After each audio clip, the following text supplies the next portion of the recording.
You're like okay, I think I got it. You're the first person I've ever done a remote uh, podcast with. Oh man, Aren't you? Aren't you just stepping you stepping into that realm right as we will hopefully come out of it. right? We're at that point now where I think I saw someplace like in Georgia, she's dropping some mask mandate, and so I don't know what all is going to happen, but it's crazy. What's it like? You're in California, right? Yeah, I'm in California, so um, I mean, I've said this since I left and came here. I went from, the place that's the most restrictive, one of the most conservative, to the place that, uh, or the least restrictive to the most restrictive, one of the places that's the most liberal. So it's been locked down here, and I'm sure you've seen the, recall Newsom shit and Yeah, all that. So it's, people are up in arms here because it's interesting how different California is all across the state. It's not this like liberal paradise like everybody thinks it is. it's not, and that was my experience living in Washington and Oregon. Um, it Yeah. depends on what county you're in, and Yeah. and and even there, it depends on what part of the county you're in.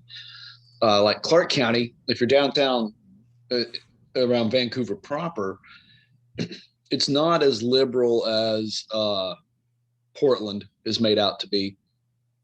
But if you get up to North Clark County, it's like you're over in Meigs County here or Polk County, right? I mean, the people are the same way. I told somebody, I said the only difference between a redneck in Tennessee and a redneck in Washington was one's got a skull can ring in his back pocket and the other's got a latte.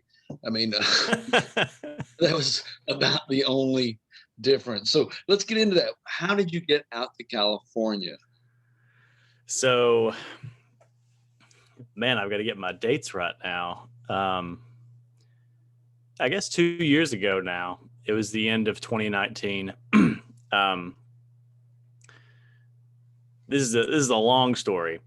So this all started when I came out here to visit my cousin Kane, who works in computer engineering in Oakland, Yeah. and um, that was like sounds a little bit whatever to say, but that was kind of a life changing experience for me because um, it was it was the first time I had really been that far away, but more specifically at 26 years old, it was the first time I'd flown. Oh, wow. And, I had always wanted to get out of Tennessee, do something different. I just didn't have the confidence. I mean, let's be honest, I was a little bit sheltered.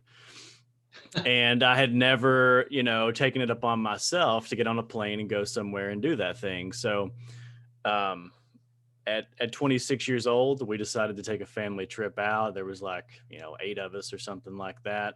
And I got out to California and I was like, holy shit, this is kind of like where I want to be, at least for a little while. Like, this is the stark difference to Athens, Tennessee, that I want to experience and be able to say, looking back on my life, that I went there and I did that. And hopefully that'll be the first step and I'll go to other places. But I knew in some capacity I wanted to get out there.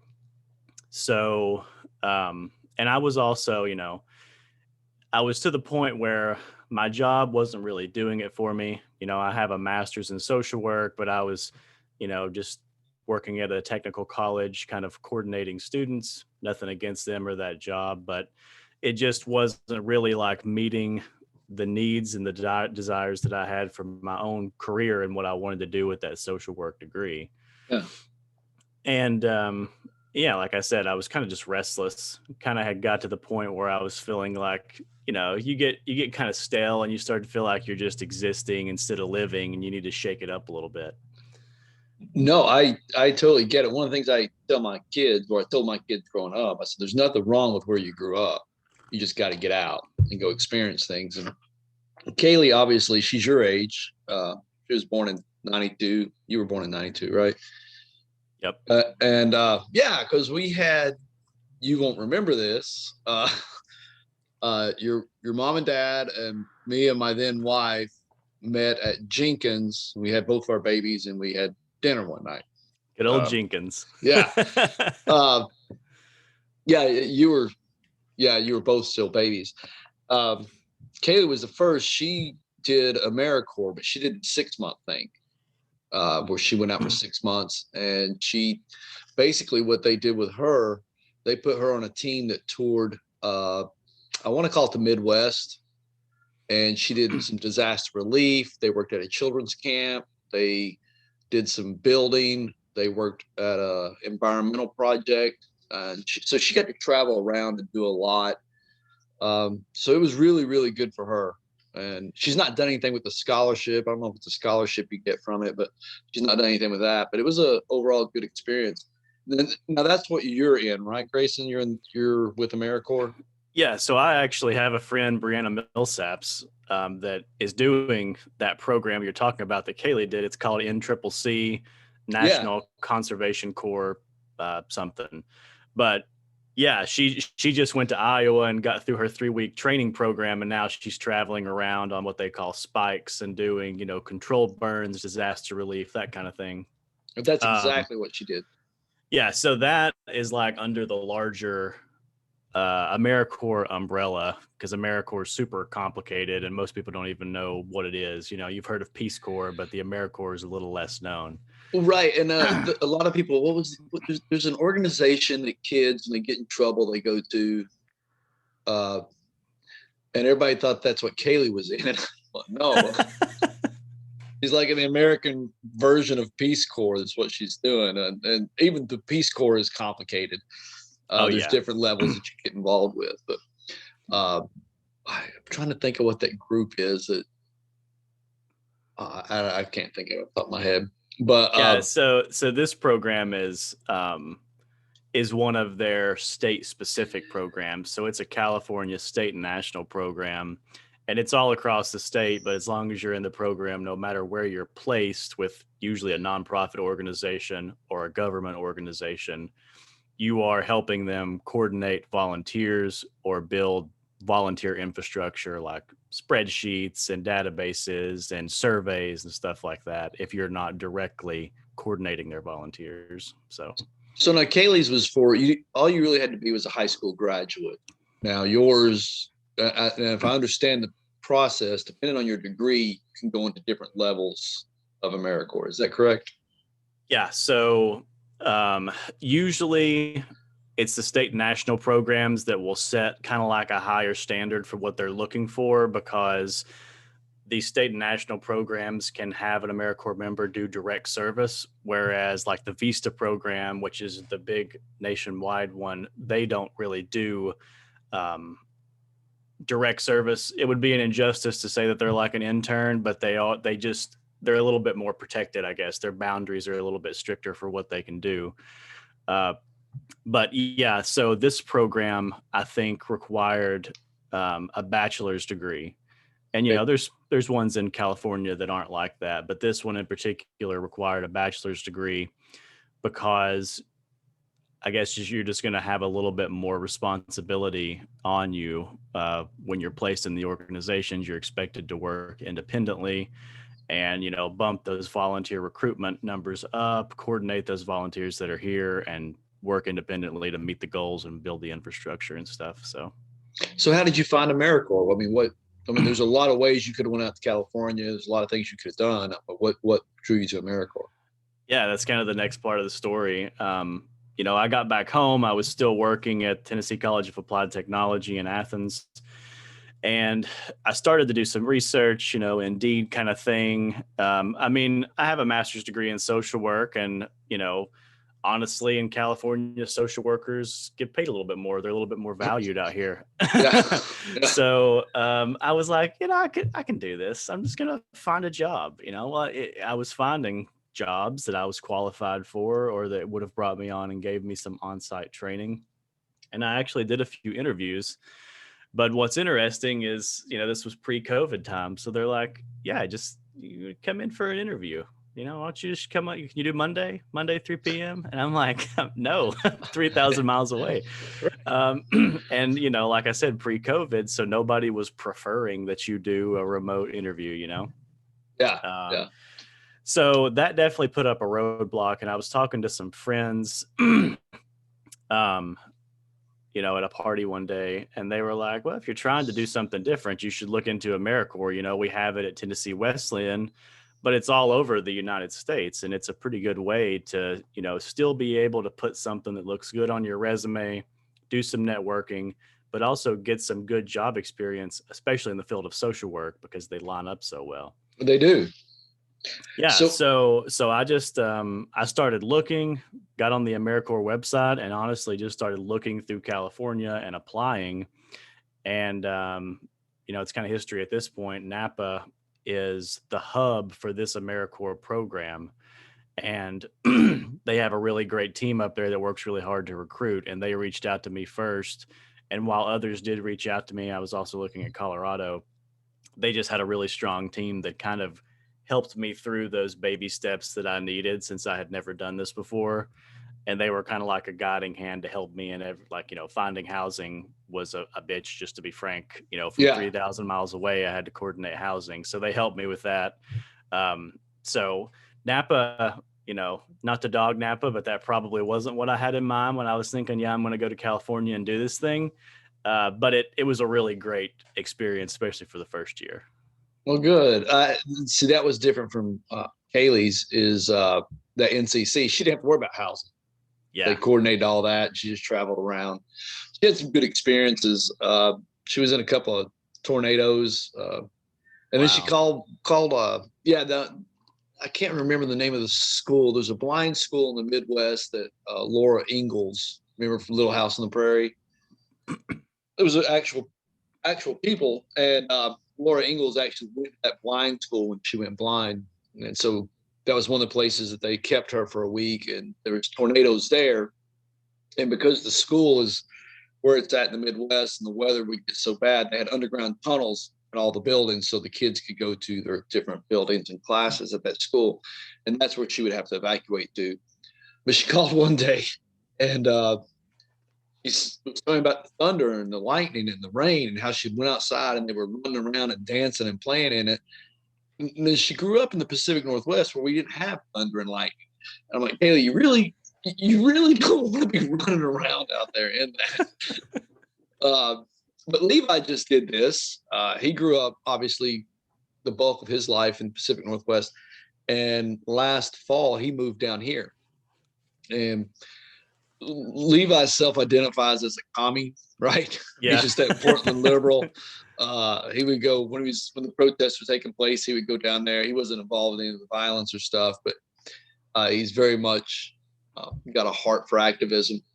And he moved here to Athens, and he said, although it's a bit of a culture shock for him, he welcomes this, because where he lived there, everything was just so crazy and busy, and here it's just slow. And somebody was complaining about the traffic here one day, and he just started laughing. But yeah, that's how I feel out after being out here. It's just like, no, you don't even know, man. You don't know. So you've been out there 2 years. And where'd you went to Napa first, or what? Yeah, so I went to I went to Napa first, and participated, or I guess I should say I was placed at a program there with the Napa County Office of Education called Safe Routes to School. And basically what they did is teach kids bicycle safety, specifically like grade school students within the school system.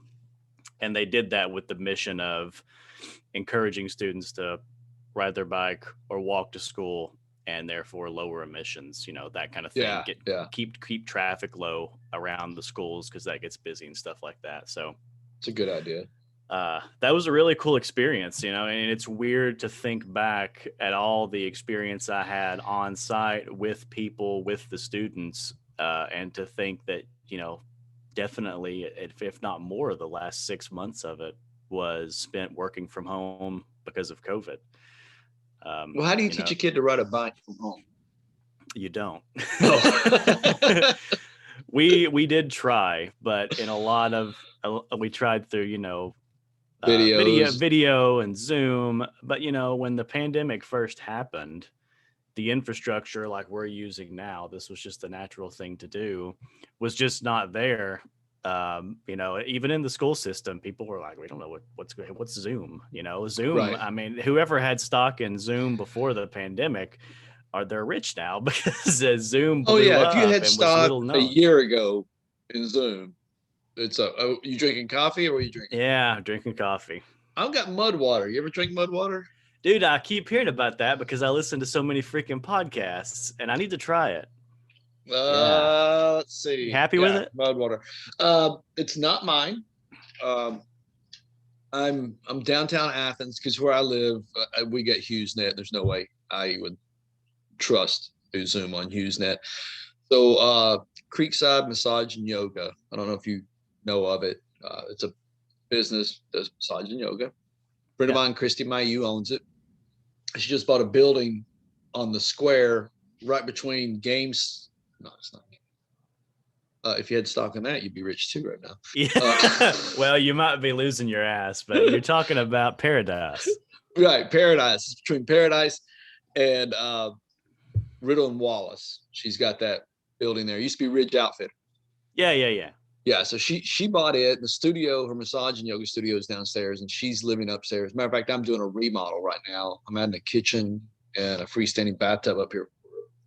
But Nice. she lets me come in here and do podcasts, or if I gotta do a virtual meeting like this, I just come in here and do that. Anyways, it's her mud water, and she got it and tried it out, and she's made me a couple of cups, and I made me one. I am happy with it. But I'm also a fan of mushrooms, and I'm not talking about the psilocybin. I'm not done that yet. Yet is the I keep key hearing word. about it. But I've done lion's mane, which is the closest legal mushroom you can get to psilocybin, and I've done that. And when I was working at Denso, is when I started taking it. I'd heard about it on the Joe Rogan podcast. I started taking it, and one of my jobs at Denso when I first started there was I was in what they call a tool crib. And so you would come in and get a part, and I'd have to ask you all these numbers. Well, if you're getting like 4 or 5 parts, I got to do it 4 or 5 times. I couldn't just scan every part and do it one time. And so I'm asking you every time, okay, what's this? What's this? What's that? Well, after taking that lion's mane for about a week, I'm not asking. I'm just remembering this stuff and doing it. So I am going to get some of this just for my personal use and start that instead of coffee in the morning. Now, Christy has been doing it for over a month, and she's not had coffee since. And what she says is her brain fog is gone. She's more productive. She's thinking, well, brain fog's gone. She would be thinking clearer, but just feeling better. And honestly, not that there was anything wrong with her before. I can tell a difference in her overall attitude, a difference in her overall outlook, a difference in her overall everything. Now, could that be because the sunshine's getting brighter and it's getting warmer here? Yeah, that could play a part of it too. But she's attributing a lot of it to this mud water.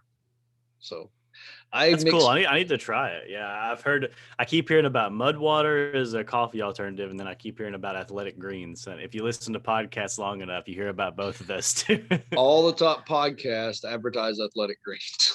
Yeah, they really do. It's I could probably come up with 5 different sponsors that are probably not paying us. ZipRecruiter, yeah. Yeah, ZipRecruiter. Squarespace was one for a long time. Yeah, well now there's Headspace. Yeah, we're not going to get paid for any of these mentions. But Simply Safe. I keep hearing Simply Safe. I listen to too much Pod Save America, and I hear Simply Safe all the time. Well, what podcasts do you listen to? What are your main ones? Well, I'm I never could really get into political activism like you were saying your son does, but I try to be very politically involved and informed. Yeah. So I listen to the daily Pod Save America, just about every episode of those, or at least the half that, is informing you. Also, I'm a big fan of Behind the Bastards. That's one where they talk about the worst people in history, and they give you like a full biography on them and kind of build up to like whatever shitty thing that they did. Obvious example is Hitler. Right. Hitler did all the terrible shit that he did, but what was his childhood like? What molded him into that person? So that's a really cool podcast. I'm also have a weird obsession with Jim Cornette's podcast. I don't know if you know who that is. He was a wrestler in he was a manager in professional wrestling from like the early 80s, if not before, until the late 90s. But he's hilarious. You know, he was known for being a fast talker, so he does a really good podcast. You know, in my case, he's also a Democrat, kind of a liberal. So he gets on those tangents too, and it's pretty funny because he's a hard ass, but he's also on that train. So yeah, I don't even watch professional wrestling anymore, but for whatever reason, he's entertaining enough that I listen to him talk about current wrestling as if I even watch it, but I don't. So it's kind of like background noise, you know. It's funny because you said Democrat and he gets put over into the other side. It's like Joe Rogan. A lot of people think he's like this hardcore conservative guy. He's not. Politically, he's very liberal. He's just honest about the bullshit on both sides.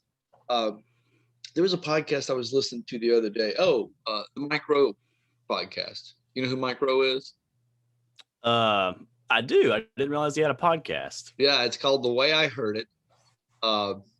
This podcast is almost in the same vein as Paul Harvey used to do. Paul Harvey used to come on the radio and he would do a story. What was it? And the rest of the story is what he would say.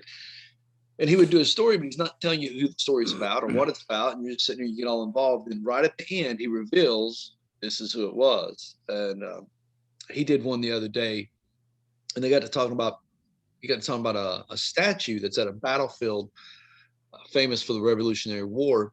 And the statue is a cannon, and there's a boot laid over it. There's no name. There's no plaque telling you who it's for and what it's about. And as he tells the story, what you later find out is it was about Benedict Arnold. And Benedict Arnold saved that battle. And had he not saved that battle and been the hero he was in that battle, the French wouldn't have got involved in the Revolutionary War. And if the French hadn't got involved in the Revolutionary War, we'd still be British today.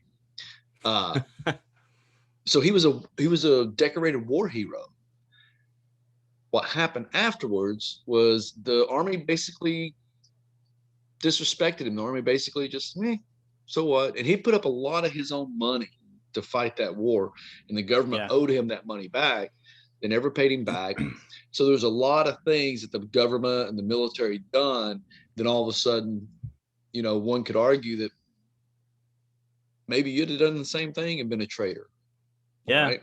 I mean, it's shades of gray, man, and we're really far from that as a society right now. It's all black and white. And I mean, I hate it because I've been a shades of gray person for a long time, but it's just like you're talking about with Joe Rogan, it's almost like trying to find space in the middle in those shades of gray is just asking for people to pull you or push you into one side or the other, Right. Because I was talking yesterday, I said this to somebody. I said, two things can be true at the same time.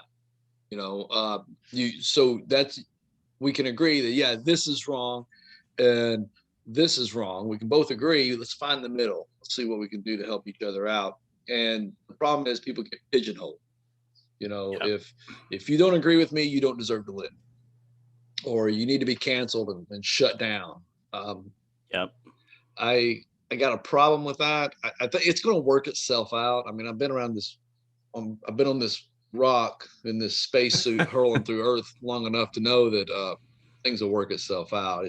We just got to get through it.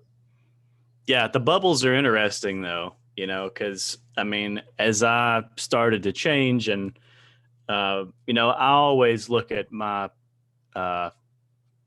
political transformation, we can say, is really just me finding the confidence to stand on my own and do my own research, come up with my own opinions. I always,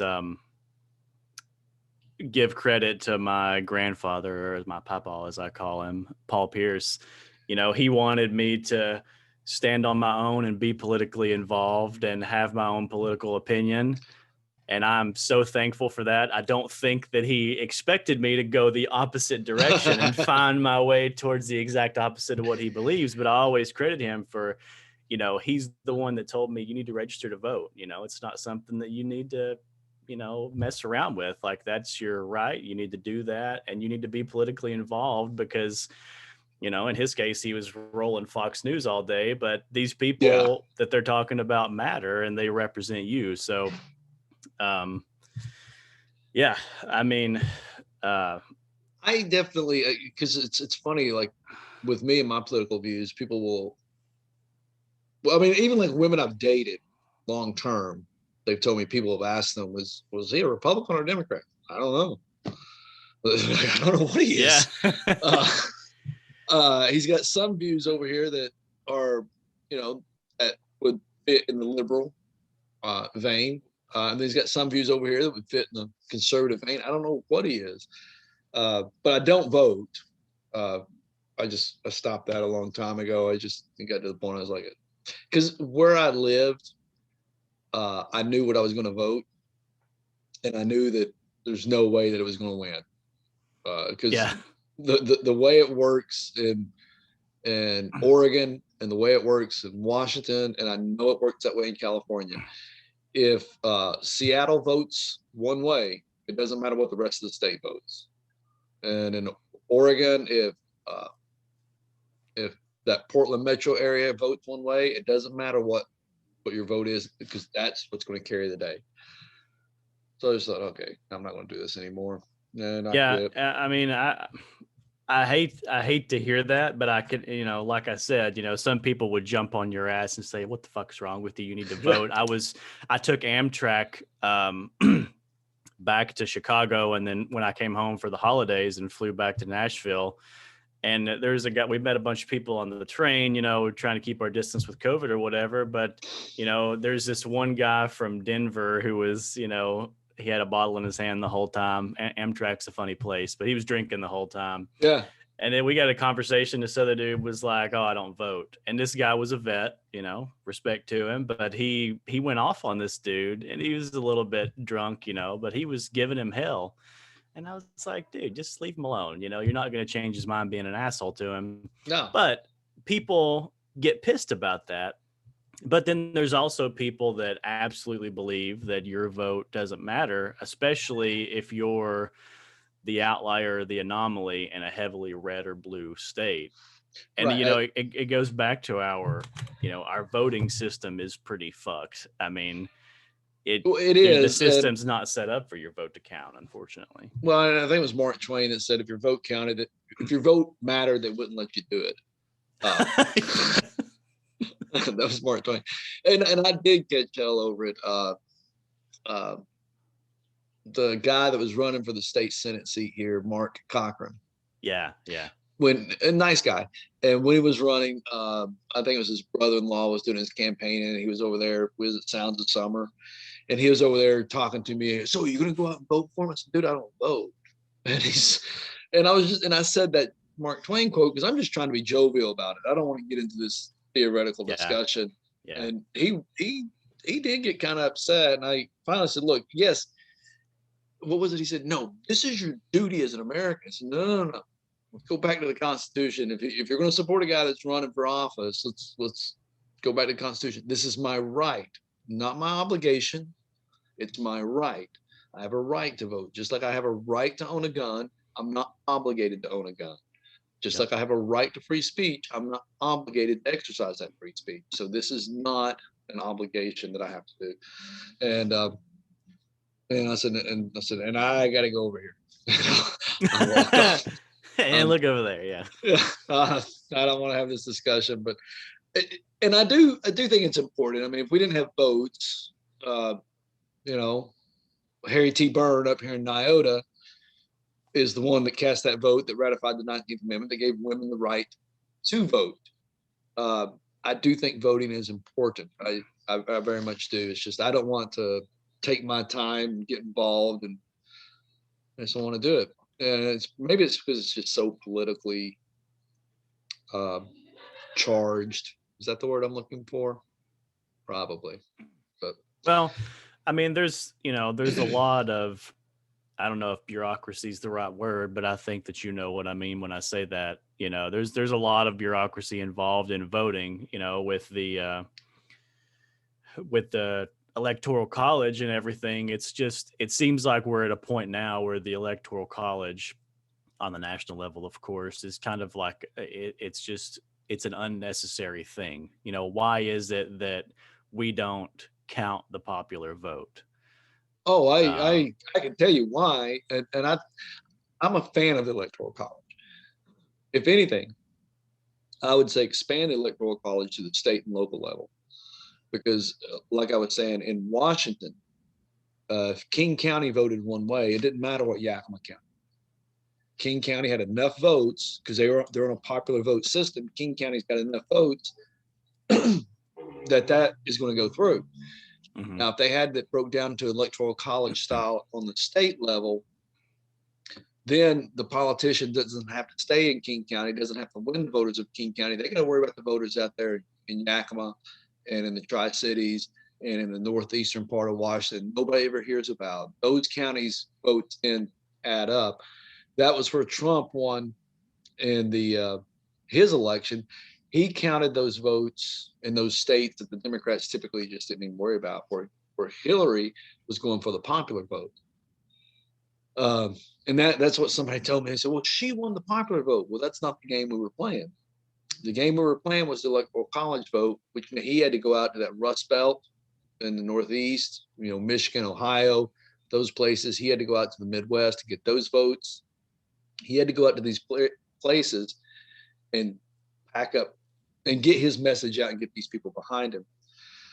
So if they did it where, right now in Tennessee, where each county got so many votes, then that would determine how many electoral college votes the state got. It'd be different. But the popular vote, well, if I'm running on the popular vote system, all I got to do is campaign in New York and California. I don't have to worry about what Iowa thinks, because if I can win those two states, I'll win the entire nation. But if you eliminate the electoral college, you're eliminating just the states, right? Like if you eliminate on the national, I mean, I see what you mean by, like, you could use the popular pulpit of New York or LA to just have your voice heard. You don't have to visit those places, but you wouldn't necessarily be winning California or New York, right? Well, if I was campaigning on a national level, so I think I'm gonna, did you know that I can register to be a candidate for 2024 for absolutely free? You should do that. I think I'm going to. Scott Rule for president, and here's I'm actually registered, so I think I'm going to do that. Remind me, and I'll come back and tell you how I found out about that. But so once I register to be president, if I just put my message out in New York and California, I'm not going to be, and I get those states or those large metropolitan areas behind me, I don't have to worry about what you think in Nyota or what somebody else thinks in, Colorado. I don't have to carry their voice. I don't have to be concerned about that, and that my message resonates with them. I just got to make sure my message resonates with these people. So that's my fear of it. Because there are a lot of things in Washington that the bulk of the state, when you look at the map, and you do red and blue. I don't know how those colors got. You would see the bulk of the state was red, and then right here around Washington and right here in Clark County was blue.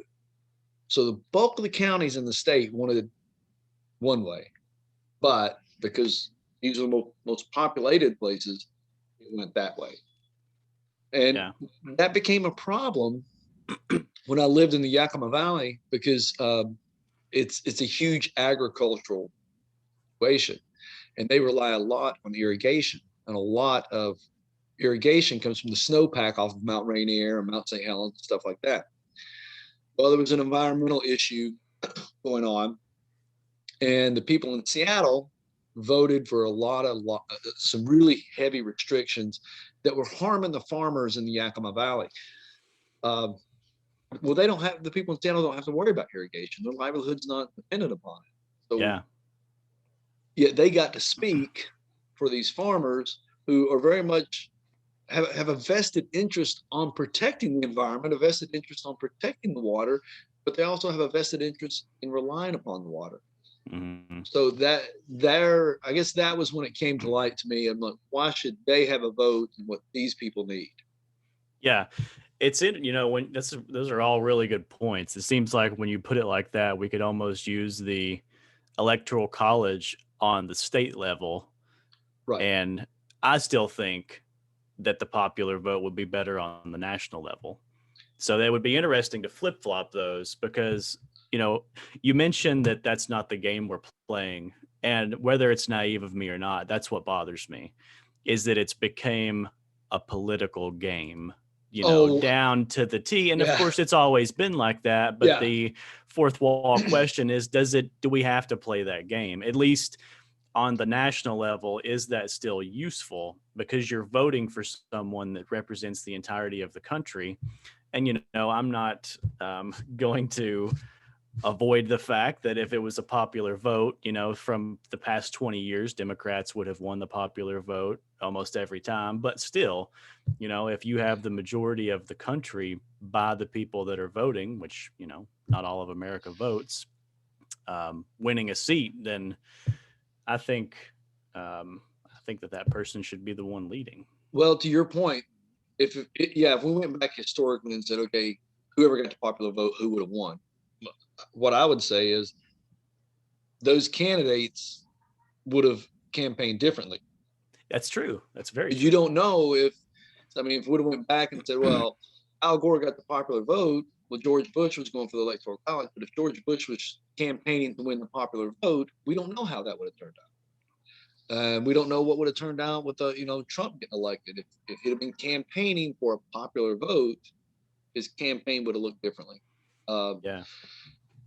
I think Hillary probably could have won had she campaigned differently.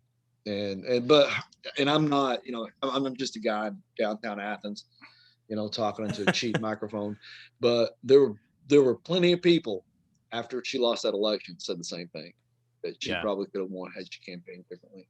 So, well, I have to hand it to, Republicans, because I feel like they oftentimes have the system figured out. They say, okay, it doesn't matter who likes the rules of this game and who doesn't. We're playing it, and we're playing to win.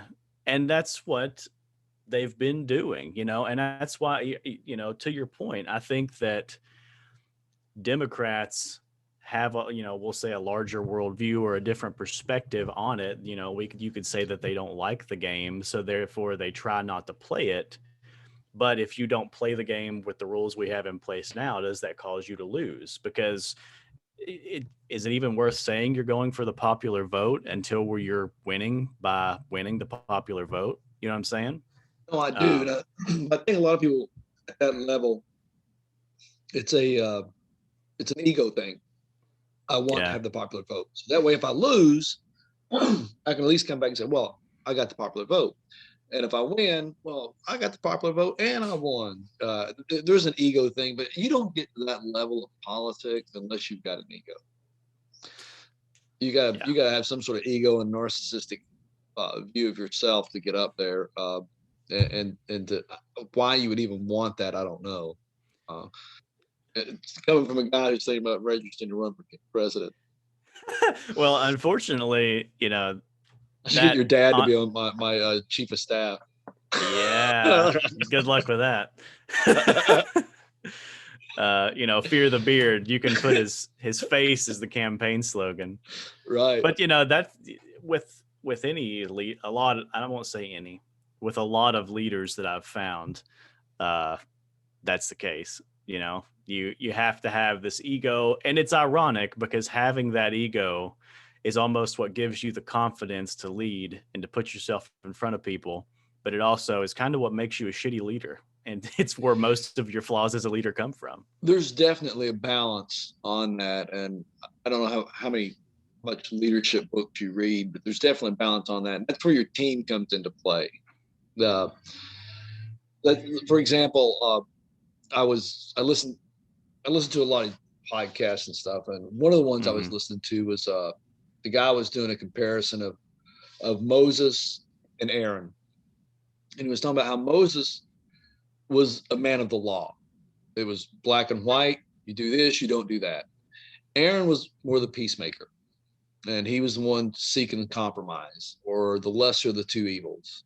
And that's how they work together. And when you're getting into that position of leadership, you need somebody there that's going to, temper you down. I kind of view marriage like that, is that you if you do the traditional father mother that we grew up with idea, dad's the one that's going to discipline you, call you into call you onto the carpet. Mom's the one that's going to kiss your boo boo when it gets hurt. She's going to comfort you. She's going to nurture you. They give that balance, and I think you need that in leadership. The really shitty leaders are the ones that surround themselves with everybody that's going to confirm their own bias, and that's going to that want the yes man. I mean, would Hitler have been Hitler had he had surrounded himself with somebody different? Well, yeah, he probably would have killed him and then got who he wanted. That's how those guys work. But those are outliers. But just on a regular basis, if you're a leader, you need somebody there that's going to help you keep your ego in check and keep you from that shittiness that you're talking about. But you do, on the same side, you do need that ego. You do need that to give you that confidence that says, I belong on this stage and I'm going to get on that stage. And I'm going to put myself out there. I've got what it takes to make a difference here, and I want to do it. Not everybody has that. Yeah, and you have to have the willingness to listen to those people that are going to critique you and try to set you straight. Sounds a little aggressive, but set you back on a path that's more reasonable or more in between when you're being black and white. Yeah, somebody's going to give you that food for thought. Yeah, and I mean, I think that kind of goes across the board. I really rail against extremes. Yeah. I've always been a guy that's fallen in the middle. I've always been a reasonable person, and becoming a Democrat in the middle of East Tennessee, having never, I made that transformation in Athens, Tennessee. Yeah. So I've always been somebody that, wanted to be able to listen and have relationships with conservatives or Republicans, but also, I have good friends that self-identify as commies, just like you were saying. So, I fall somewhere in between that. But my problem with Levi doing that, and he and I's had this discussion, is I'm like, okay, look, I don't know if you've got an adequate view of historical communism, and he says, well, it's more progressive socialism or democratic socialism, or what I'm about. And I'm like, well, So we've had some good discussions on it, and it's not that I have a problem with being progressive. It's not that I have a problem with some social ideas. I mean, we do need a safety net. We do need to, you're not going to get all the homeless off the street, but we do need to have a way to take care of them. We do need to think about healthcare in this country and what we're going to do about it. There's a lot of things like that. We need roads. We need good internet and things of that nature. But that doesn't mean all capitalism is bad. Yeah. So. Yeah. But it's so hard to have that conversation because it immediately gets politicized and becomes political theater, and it goes to, the extremes. It does. And there's been times where I've had to tell Levi, look, that's a very cynical view. You're not taking into account the nuances that are going on here. I had this discussion one day about there was a show on, I can't remember what channel it was. It was The Men Who Built America, and they were discussing Andrew Carnegie. Is it Carnegie or Carnegie? It depends on who you are and where you're from, right? And where you're standing. Anyways, they were discussing him, and of course, today, a lot of especially people who are progressive would identify him as a robber baron. and all those horrible things about him and how he tried to crush the unions and he did this and he did that. I have to remind him, yeah, he did, but that was legal then. That's the reason it's illegal now. So he brought that change. Yeah. But he also built libraries across this country that allowed people who didn't have access to books to have access to books, because he believed if you could read, you could learn. And if you can learn, you can go do anything you want in this world. So if you look at the good things he did, and you look at the roads and the buildings he built, the people who got to work, and the truckers who got jobs, and the construction men who got jobs, all the people, the things that he built, yeah, he built it to enrich himself and he ended up giving bulk of his fortune away. But look at what he did for America. And so that's the discussion that we have oftentimes. And you got to find that balance in there. Just because, back to Benedict Arnold, yeah, he is forever memorialized for one act, even though that previous in that life he was a war hero that changed this country. Yeah. Yeah. So unfortunately, it's more politically productive, I guess, to find those extremes. It is. I've had to do a lot of reckoning with the fact that, if you're going to be a peacemaker, which is kind of my attitude on things, and you fall in the middle like that, your impact on change and your ability to make progress is going to be much slower. And that's why activism on either side, is so quick to make change or to force change, because it slaps it in people's face and it says, here's the line, you're on this side or you're on that side. And I don't like that. But I have seen, in social work and social justice, there's a lot of activism. Of course, it's more on probably what people would consider the political left, right? Because it's advocating for, those who have less, them to have rights and those things that they need. And, bureaucracy and policy and peacemaking does make change, and it arguably makes more sustainable change over years and years into the future. But usually it's those activists on the streets, and usually it's the ones that are breaking shit that force political change, immediately. Well, and to your point, you got Breonna Taylor, you got George Floyd. All that's happened within like the last year or so. And I am not a fan of people going into the streets or bashing windows and burning down businesses and flipping cars. And I'm not a fan of that.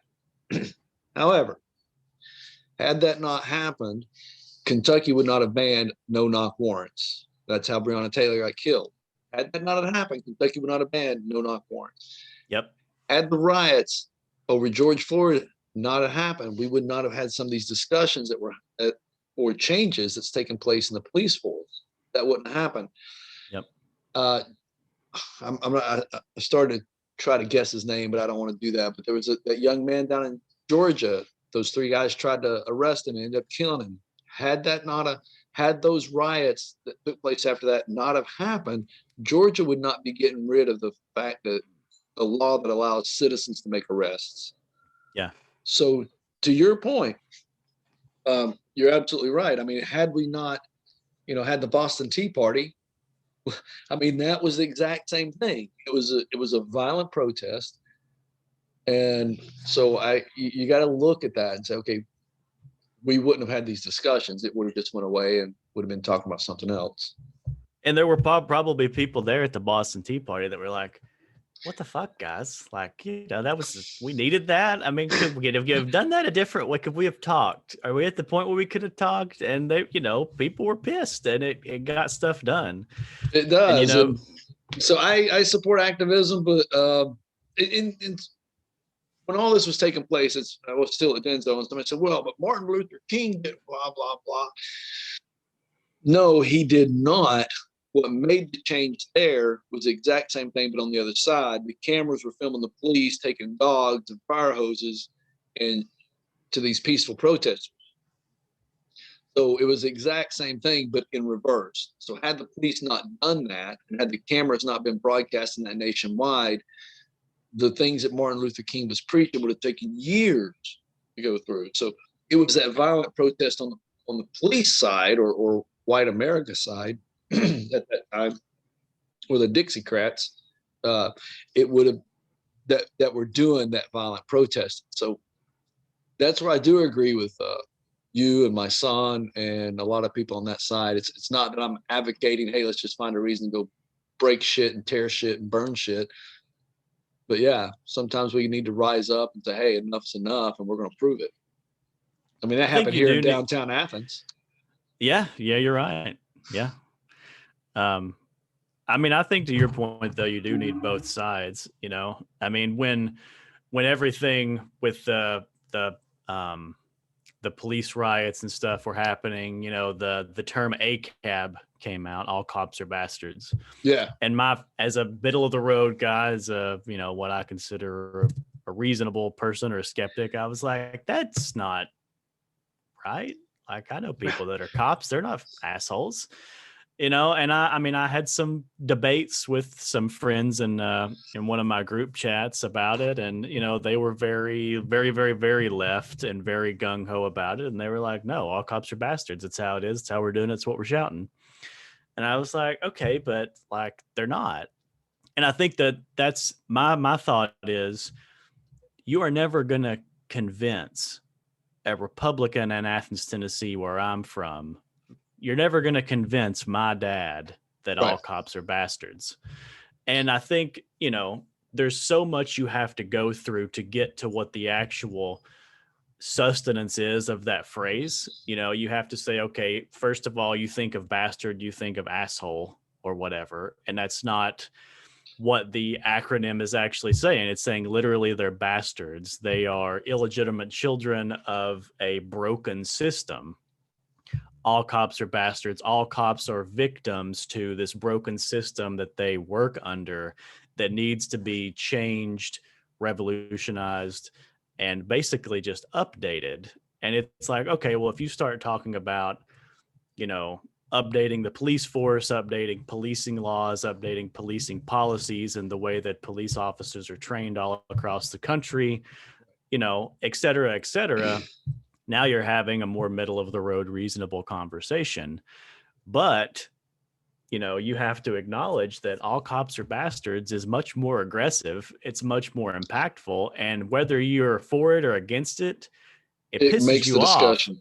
You're talking about it, you know? Right. So, you know, with that, I think you have to have the people out there shouting it and pissing people off on both sides, getting them riled up or getting them pissed off. But you also have to have the people, I guess usually the politicians, that are willing to say like, okay, we get it. You know, it's an aggressive acronym, but here's what it means. We need police reform. We need policing transformation. We need new training, new updated laws, blah, blah, blah, blah.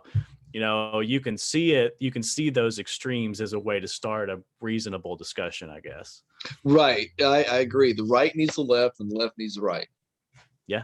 You need that push and pull.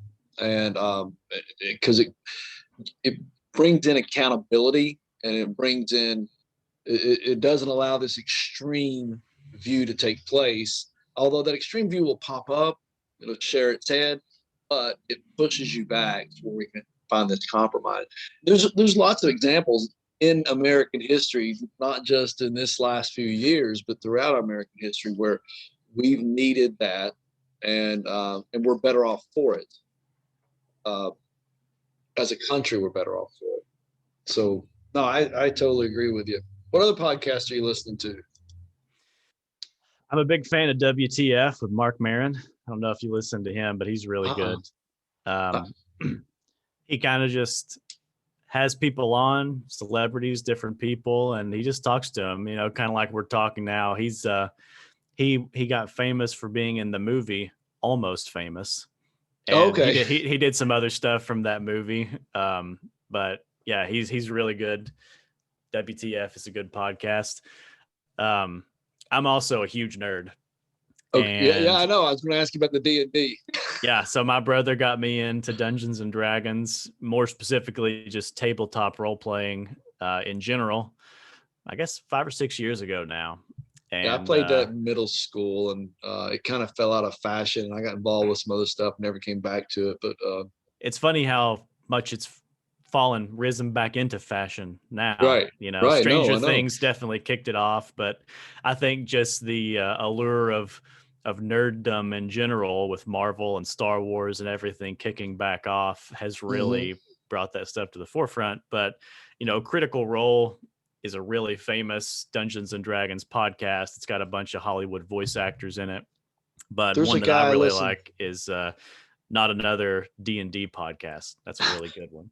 well, there's one of the podcasts I listen to is a guy named Pat Flynn. It's Smart Passive Income, and he talks about business ideas and things like that. And he started a YouTube channel, and he kept it quiet for a while, for about a month or so.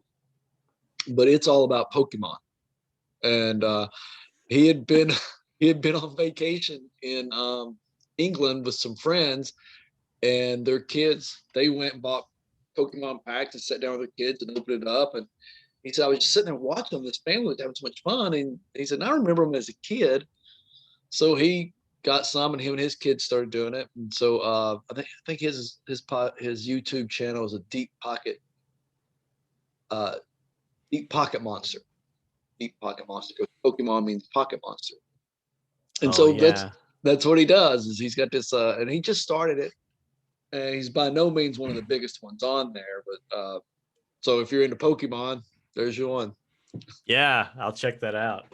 Yeah, one of my dreams kind of is to start a podcast and just start a D&D YouTube channel.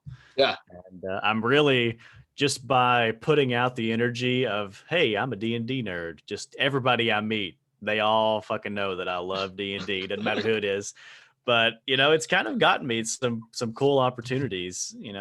People that I meet are interested in it because they've heard about it these days in pop culture. And last year during COVID, I volunteered to run Dungeons and Dragons for some middle schoolers in Napa.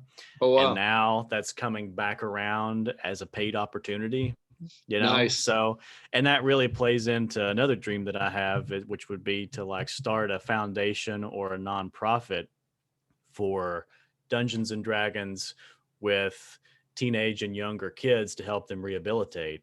Yeah. There's a lot to be said for, role playing as a form of therapy. It really helps people separate themselves from their own experiences and, talk through some of those emotions and stuff. So, and when you're doing it in the context of an orc at a bar talking to fair wench that's about to pour you some ale, it's fun and it's light, but you can also get out the heavy stuff and some of the aggression. So it's some really cool stuff you can do with it. So could you do it like over a Zoom? I think that you could. It would be hard to start a nonprofit like that. No, I mean, play D&D. Oh, yeah. So that's what we do. I started running the game, or a dungeon master, or a game master, if you will. Yeah, that's what I remember. I started doing that almost 2 years ago, and it is pretty unheard of for a game to go for 2 years. But I started the game with my brother Nathan Cook, my cousin Wes Snyder, and Wilco, Cole Duncan, and some other people, and it's kind of gone. Yeah. He's around. Yeah, I know him well. It's gone in and out, and we've lost some people over the years, but I've been running that for, almost 2 years now. Very long campaign. And of course, when I moved to California, it was like, is this the end of it? Right. But it wasn't. There are digital platforms that are really good for playing D&D, and they've really came into use with COVID because game shops in a lot of places across the country, at least the more populated areas, aren't open. So you have to turn to websites like Roll20 or what we use called Fantasy Grounds. And, the screen is a table. You've got dice on one side, a chat box. You've got all your character information, and you use Discord or something to talk. So, well, I was surprised. This Paradise Games. When I first moved to town, I was like, what? And I went in there and looked around. I'm like, and I would be downtown and I'd look over here, especially in the evenings. That place would be packed. Man, it's the build it and they will come. Build it and they will come. There are closeted nerds in every community. Well, what blew me away was I got to watching it, and you get the typical stereotypical, guy who's playing games like that, He's still in his pajamas and whatever. He's overweight. He's over there playing these games. You got little kids. No, that's not. I mean, there's guys like that there, but I was over at the bar here one night having a couple of beers. This guy's like, okay, well, I gotta go. So I said, where are you going? He says, I'm gonna go over here and play Magic, Paradise Game. Dude was like my age, just a normal looking dude, and I was just like, man, these games or these type of games appeal to a lot of people. And I think it's more than just the fantasy. I think there's a community around it. And absolutely. I think that's what it is and it's not just a community locally. It's a community that if I travel someplace else and I can pick up a game there, I have something in common with all these people. We have this community and it's okay. And so I'm all for it. As far as starting a nonprofit, dude, what I would do is I just start doing what you want to do. Then once it gets to the point that, okay, I need to incorporate and do this nonprofit, then do that. It's the build it and they will come thing that you're talking about. Just start doing it. Just start volunteering it for, I don't know, places and maybe a children's hospital or something like that. You'll find your target audience that you're dreaming about. Just put it together, and then as it grows, and you have to do it, do the nonprofit thing. Yeah, I've got two ideas that are very different. One of them is start the nonprofit. It could even be for adults, but to kind of work through kind of a therapeutic, goal regiment. I can't find the right words, but you get what I mean, through Dungeons and Dragons. But also another one is to start like a game shop, like you're talking about, but in the form of like a tavern, and you can order a beer and order some food while you sit there and play games. Yeah. So there's a bar in Vancouver, Washington. I can't think of the name of it right now, but because I was involved in roller derby, right? Yeah, and there's some nerds in roller derby. Let me tell you, there's some nerds in roller derby. And I hate that term nerd. I don't know why. And it's more of an endearing term for people now. But maybe it's because it was such a negative term when I was a kid. We'll blame Dr. Seuss, right? Didn't he come up with that everything term? else is right now. Or that or Mr. Potato Head. I just caught a little bit of that, so I don't know all of it, but I just turn the channel. Well, I don't even turn the channel anymore. Just click something else. But he started a bar in Washington, and you walk in, it looks like a sports bar. There's TVs everywhere, but it doesn't take you too long to realize there's no sports on here. And what it is, it's a game bar. So you go in there and you tell him what game you want to play. He hands you those controllers. He tells you if there's a screen available, or you just pick your screen. And you sit down and play the game. Levi said they were up there playing Mario Kart one day.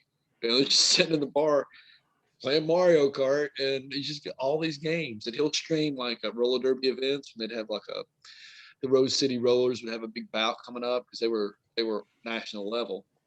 Of course, this was all pre-COVID. Yeah, no, they were I think world champions 2 years in a row. So they're top elite roller derby. Dang, that's cool. Roller derby is cool, man. Yeah, that's how I got into it. I got into announcing for the Rose City Rollers, and I didn't know anything about roller derby. All I knew is somebody wanted somebody on a microphone. I said, "Yeah, I'll do it." They interviewed me. Scott the extrovert. Right. So I'm down there learning roller derby and doing play-by-play or color commentary. And a guy from the Rat City Rollers up in Seattle come down, and he and I were talking because a lot of times they'll bring an announcer too, so you're guest announcing. And he's asked me, "So how'd you get into this gig?" I just told him. And he's like, "Really?" I said, "Yeah." He said, "That's a pretty sweet gig to start out at. I've been in the largest league in the world." I said, "What?" He said, "Rose City is the largest roller derby league in the world." Oh. You're like, oh shit, now I'm feeling the pressure, man. So I announced for them for about a year, and it was all volunteer, and had some things going on in my life. So they call it retiring when you leave roller derby. It's a loss. Right. So I retired, and then a couple of years later, a team started up in Vancouver, and so I went and talked to them. And the girl that was interviewing me for that, she didn't know me. She said, "Well, we're already talking to a couple of people. We'll come on by." Well, I walk in, and there's like 3 of the Derby girls from Rose City that was a part of it, that was helping getting this league started. One of them was Smacked It Sideways. She was actually sponsored by Rydell at one point, Micro Bruiser. And they're all like, Dude, I love how professional wrestling this is, right up it until is you get so to much. the not real part, because it's really fucking real. It's really real. It is really real. But yeah, the whole thing, I think that's the thing that they were talking about. Would roller derby ever make it to an Olympic sport? Which I think it should be. That would be cool. It would be, Really but cool.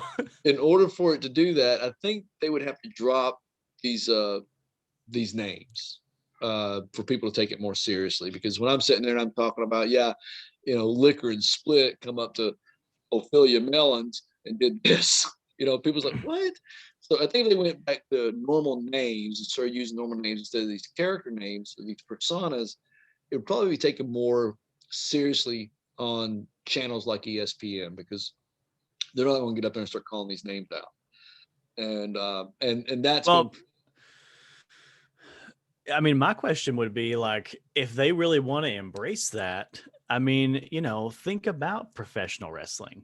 It got big off of crap like that, but eventually the curtain got pulled off and you got to see, the guy behind the curtain, Wizard of Oz style, and you realize, okay, well, this is goofy and Vince McMahon's going to sell out, and now everything is PG rated, and now you guys can't even cuss or smash beers up against your head, and it's Right. not fun anymore. But roller derby is real, and they make it entertaining.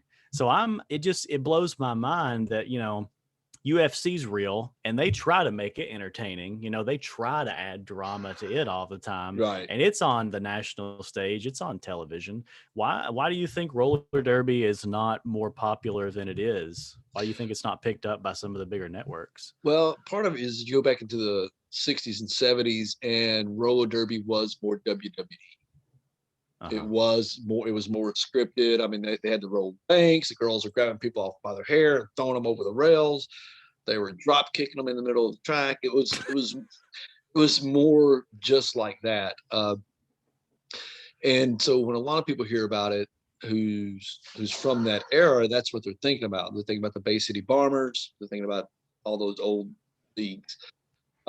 Now, fast forward, it is taken more seriously in some areas, especially where it's bigger, and especially when it gets on the national level, when they start doing the world tournaments. And in other countries, it is bigger. I do know that they had, because it was going to be televised or broadcasted, they would not use the persona names of the girls, and they all had to get different jerseys with their name on there so that the announcers would use those names instead of the personas. I go back and forth on the personas because it's definitely you see this derby girl come in, and all of a sudden she's putting on her gear, and now she becomes Smacked It Sideways. She takes on that persona, and it's now this eagle, it's this identity, and she rolls out on that track, and that's who she is. And that's the other beautiful thing I love about roller derby, is that you've got girls in there who barely afford to pay the dues, right?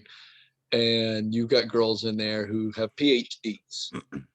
And in no other world would they ever have met or become friends. But they have a tighter group of friends than they do outside of derby. I mean, it's like a family. One of those girls needs help, they ought to do that. It's kind of like what you were saying with D&D, and sorry to cut you off there, but like, when you sit down at that table and you're a character, it doesn't matter if you can barely pay the rent or if you've got a PhD.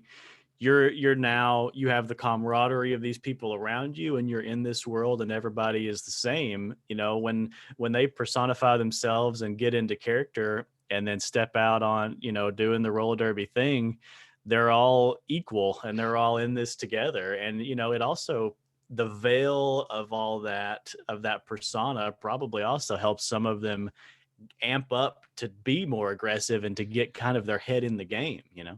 Well, there's uh, I think it might still be on YouTube. I don't know, but the Rose City Rollers have a movie that was made about them. But in it, there's a phrase in roller derby that goes like this: "Roller derby saved my soul," and you'll hear stories about girls who came out of addiction or very abusive relationships or what have you, that were very shy and who got into roller derby, and it not only helped them, this persona helped them on the track, it helped them off the track. It helped them in the relationship. It helped them in their jobs. It helped them get better careers because now they had more confidence. I mean, when you can put on a skate and go on a pack and do what they do, you have to build some confidence. My daughter, I'd been announcing for a couple of years, and I'd said something a couple of times to her about getting involved with it. And then one day I was up before I moved back. She said, "I think we'll sign up for softball again, Dad," because she played fast pitch softball. And I said, "Well, why?" And she's like, "Well, I need something to do. I need to be active." I said, "Well, you played slow pitch softball or recreationally, and you about died because it's so slow. The fast pitch softball, bro. Do me a favor. We have roller derby practice on Tuesday night. Just meet me out there. Just look at it. If you like it, I'll get you a talk with the girl." She's like, "Dad, I've never roller skated, but maybe a couple of times when I was a little girl." I'm like, "It doesn't matter. Just go on out there." She's at that track, and you can just see the countenance on her face changing. Oh my God. And then finally she says, "Can you really get me a tryout?" And I'm like, "Yeah, I can get you a tryout." She said, "What am I gonna do for equipment?" So I called Dolly over there and I call a couple of other girls over there, and I'm like, "She's wanting to try out and she doesn't have any equipment." Next thing you know, she's got like a bag of equipment in front of her. And they're like, "Here," Dang. they put it together. And so she went out there and they taught her how to skate. And within 6 months, she was jumping folding chairs. Dang. She went from "I can't skate" to jumping folding chairs. And I think in the next year, I think she was team captain. She got MVP a couple of times. Did you ever see that picture of her in the black eye? You may have showed it to me years back. I can't Yeah. remember. Yeah, she was in the pack one day and she was coming around and got knocked down. And she jumped back up, got back on the track, scored a few more points, and then went over to the side, and one of her teammates was like, he goes by Lucky. "Lucky, I think you need to go see the paramedics." Her eye had swollen up like this. It's almost swollen shut. And they took a picture of it, and I had it put on the back of sweatshirts with her name Lucky on it. Gave them It's as gifts. awesome. But I asked her, I said, "Well, do you know who done it?" She said, "No, Dad. If I'd known who done it, I'd have got ejected." She said, I would have hunted them down and paid them back. But now, as violent as it is, there are rules. You can't fight. So back in Yeah. when there was the Bay City Bombers and all that way back when, they used to fight and stuff. So and they are very strict on the rules. They're very, very big on safety. Um, so as violent as it is, it's great. I think the other beautiful thing I liked about roller derby is watching little girls. These little girls who from very shy or very protected or uh, type of girls, they're just very shy. Watching them come in, and some of them I knew because their parents had asked me about it. And they'd come in, and I'd say, "Hey, so if you find a derby girl you like, let me know, and I'll introduce you to her. We'll get her autograph." And by the end of the bout, these girls are coming up, "Hey, I want to meet Micro Bruiser. I want to meet Barbie, or I want to meet." So I'd take them over there, and they would always take time to sit down and chat with these little girls and inspire these little girls. And no, it's a sport I absolutely love, and I can't wait for it to get started back up again. That's cool. I'm surprised that you've not got involved in I mean, wherever the closest one is in the Athens area, I would Chattanooga and assume. Knoxville. Yeah. Yeah, that's Yeah, what I would assume. yeah. Hard Knocks is in Knoxville. There was a girl here from Athens that actually skated with them, well, rolled with them.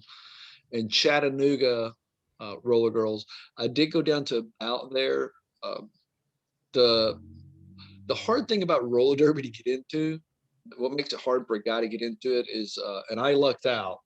And ironically, my roller derby name was Lucky, uh, but I lucked out because they just gave me a shot.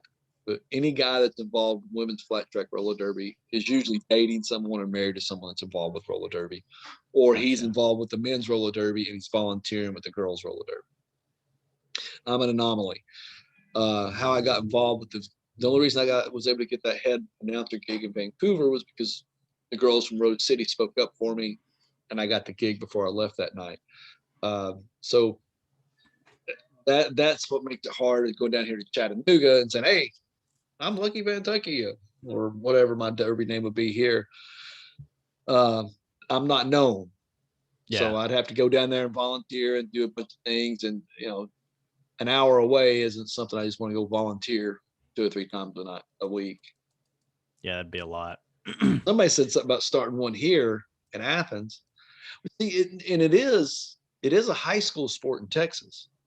A lot of people don't know that, but and I think it should be a high school sport because the girls that play volleyball, there's girls that's going to go play volleyball, there's girls that's going to be on the swim team, and there's girls that's going to be in softball, and then there's girls who's not going to do any of those sports. Roller derby appeals to them. Mhm. These are these girls that sometimes are seen as whatever, the outcasts in school. A lot of them are. Not everybody in roller derby is like that, but that sport appeals to them. It gives them that community, that home, that camaraderie that they don't feel comfortable in because they're not shaped like the swim team girls. Yeah. Uh, Yeah. so Seems like you might tap into like the powder puff football kind of community that's popped up a few times. For instance, at McMinn, I don't know if it's still going, but when I was there, they had a league for a couple of years, so to speak. well, the rugby team here at McMinn. Oh yeah. Forget that's a Yeah, I thing. think that does the same thing. I mean, there's girls who's not going to go play rugby, Mm-hmm. right? The cheerleader girls are not, probably not going to be out there playing rugby. Yeah. But that team, they've been state champions. I don't know how many times. Men. Wow. Yeah, and somebody said, "Well, but there's not that many female rugby teams in the state of Tennessee." Okay, they're still state champions. I mean, Yeah. why do you want to minimize their achievement? And that's what I Yeah. don't get is somebody, you do something great and somebody tries to minimize it and say, well, yeah, but he's blah blah blah. Oh, okay, he still did it. You Yeah. know, Yeah.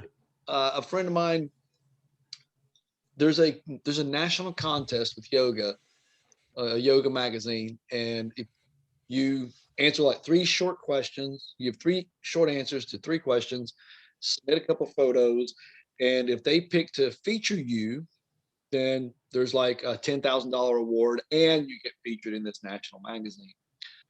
A friend of mine who did it never puts themselves out there, never. But they put themselves out there and they submitted their own profile to this. And we were talking, and she said, whether or not I win and get featured, I've still won because I stepped out of my comfort zone. I faced Yeah. the fear. Absolutely. Right. Yeah. Which Winning, goes back to when we started our discussion. You stepped out of your comfort zone and at 26 and said, I'm out of Athens. Not that I hate Athens, not that I'm never coming back to Athens. It's just I need to do something else for myself.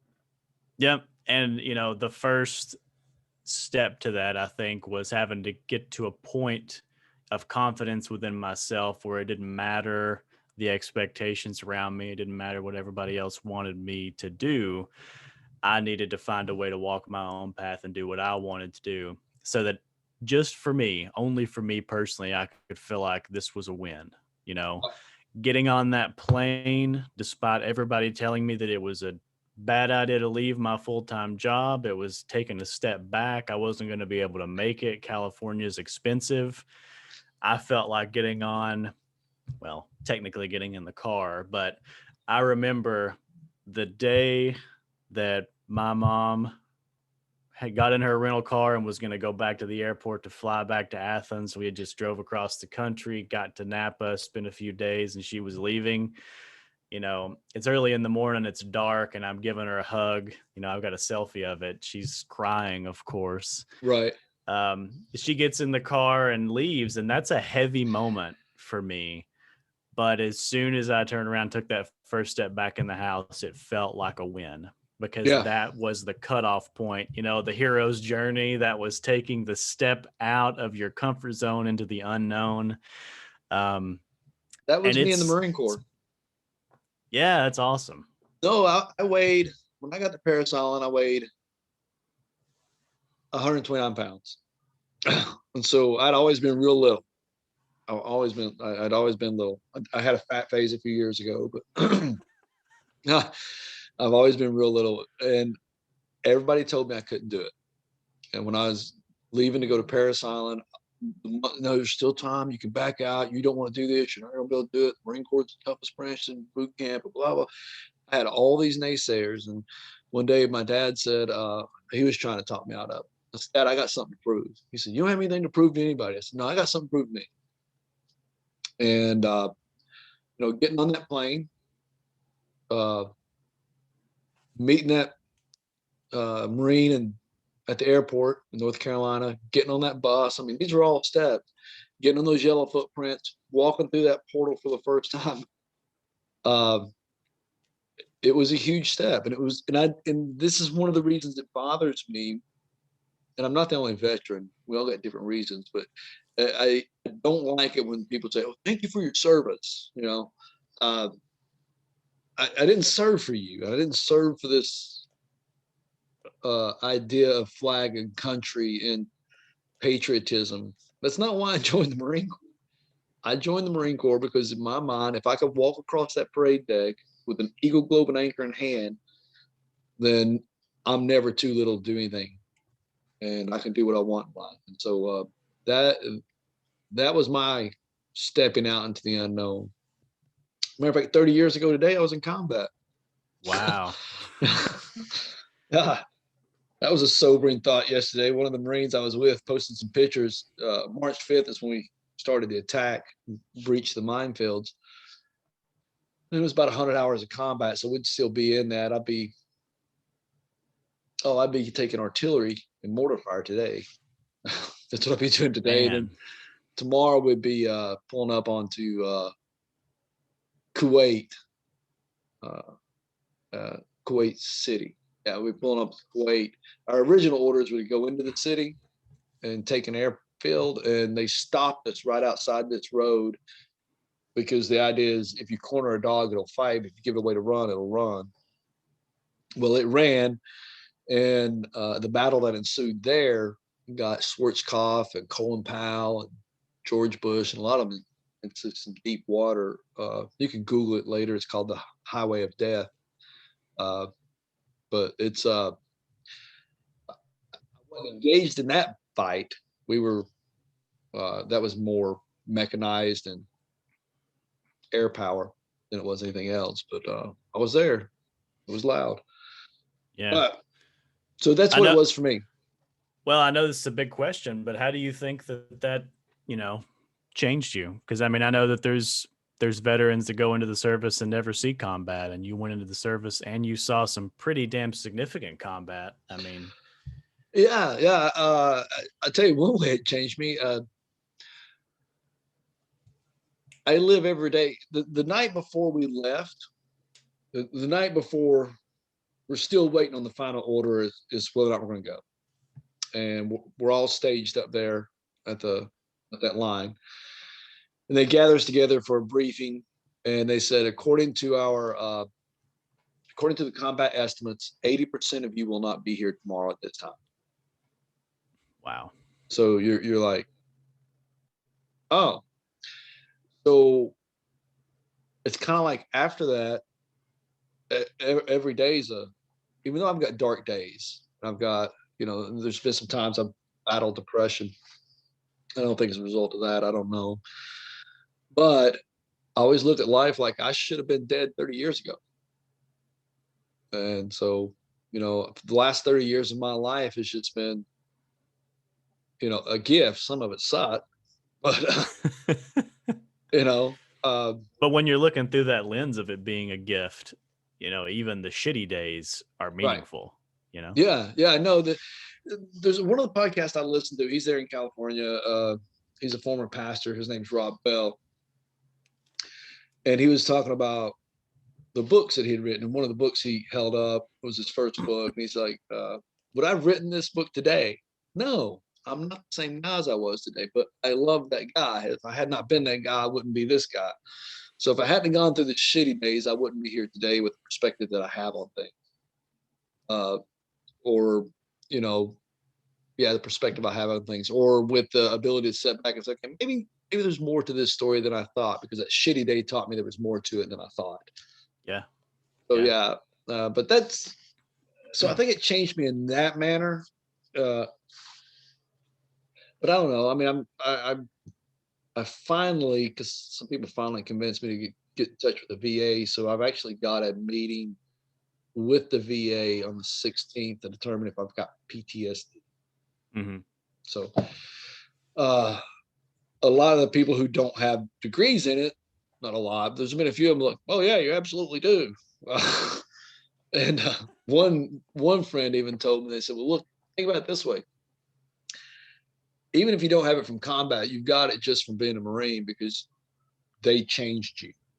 You went in one way and you came out a different way. And that's absolutely true.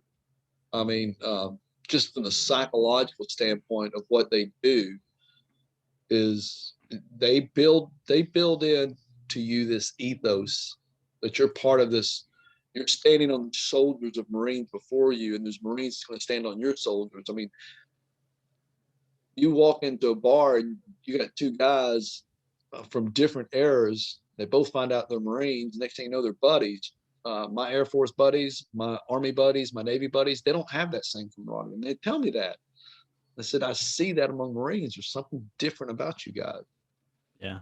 So, well, I can tell you as a social worker, I say this all the time, and I think sometimes it falls on deaf ears, but, I think everybody needs counseling.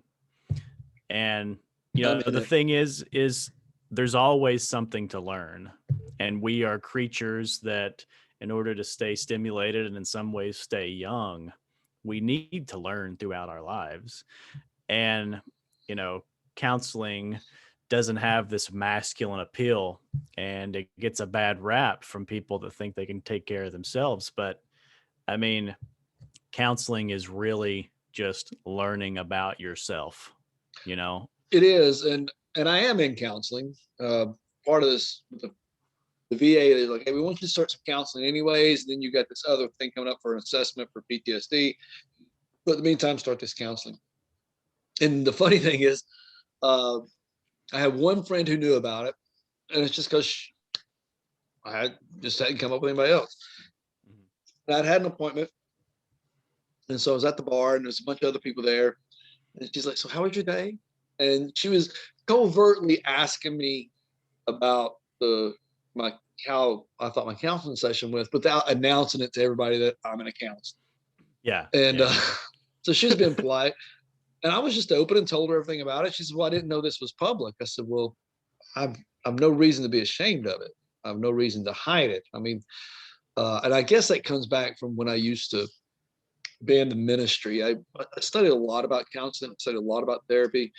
I tried to do as little as possible, especially with somebody that was going to be involved in the congregation that I was involved in, because I just had this fear in my mind that I would be up there speaking about something and be like, well, he's talking about me and my counseling session. So I didn't. Yeah. No, I'm really conflict of interest there. Yeah. Conflict of interest. I don't want to get too in depth. And I was telling my counselor, when we first got started, the background, I said, so I say all that to say, I've been on that side. And the thing that frustrates me about it is when I've gone through my dark times, my depression, is I know the answers. Mm-hmm. But the benefit to counseling is it it helps me talk through it. It helps me. It reminds me, and it reminds you. A good counselor is not giving you the answers. Exactly. I was going to say Good that. counselor is giving you the right questions, and Yep. so and they're giving you that guide through the forest. They're not taking you through the forest. They're just giving you that guide. Here's a roadmap, and you can do what you want with it. So Yeah. but I A know good counselor should be guiding you, because if you're going to make actual sustainable change, nobody can convince you to do that.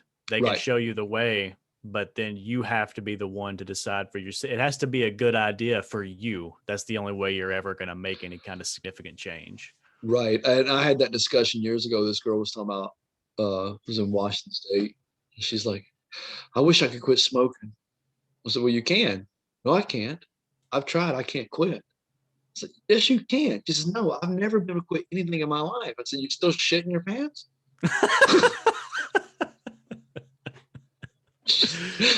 What? I said, do you still wear diapers? Well, no. I said, you stopped that as a baby.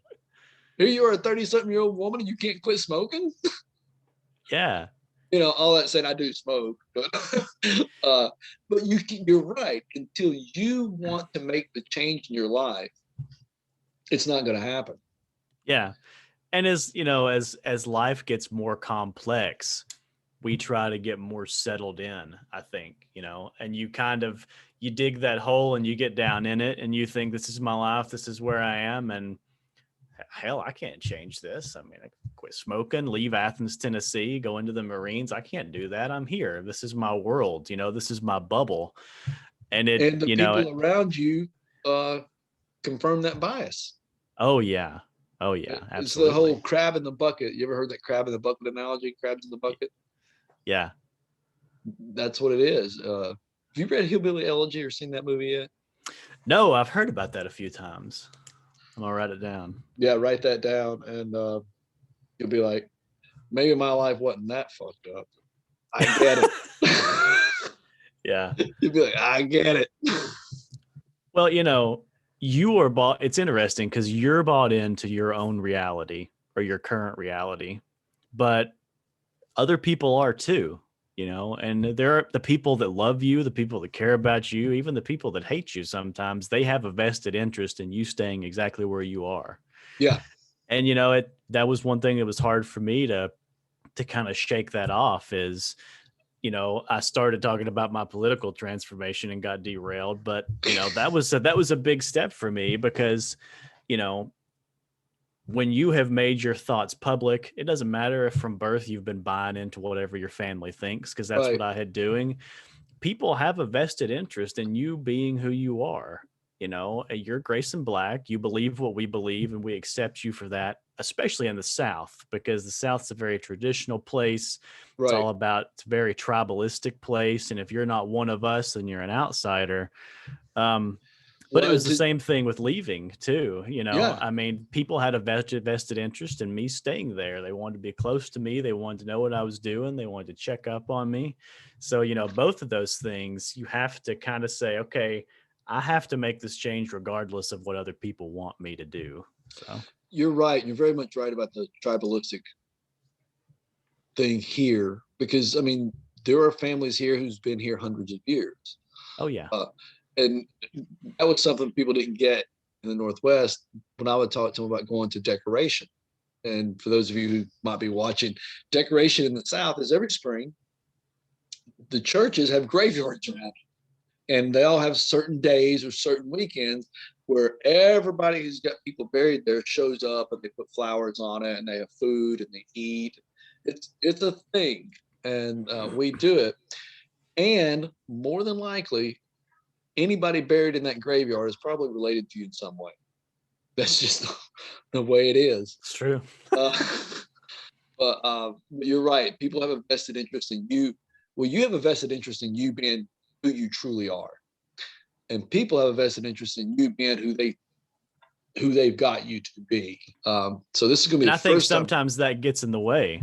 It gets in the way being who you truly are. It does, because you have this obligation or whether it's a real obligation or perceived, to maintain the family line. You know, Yep.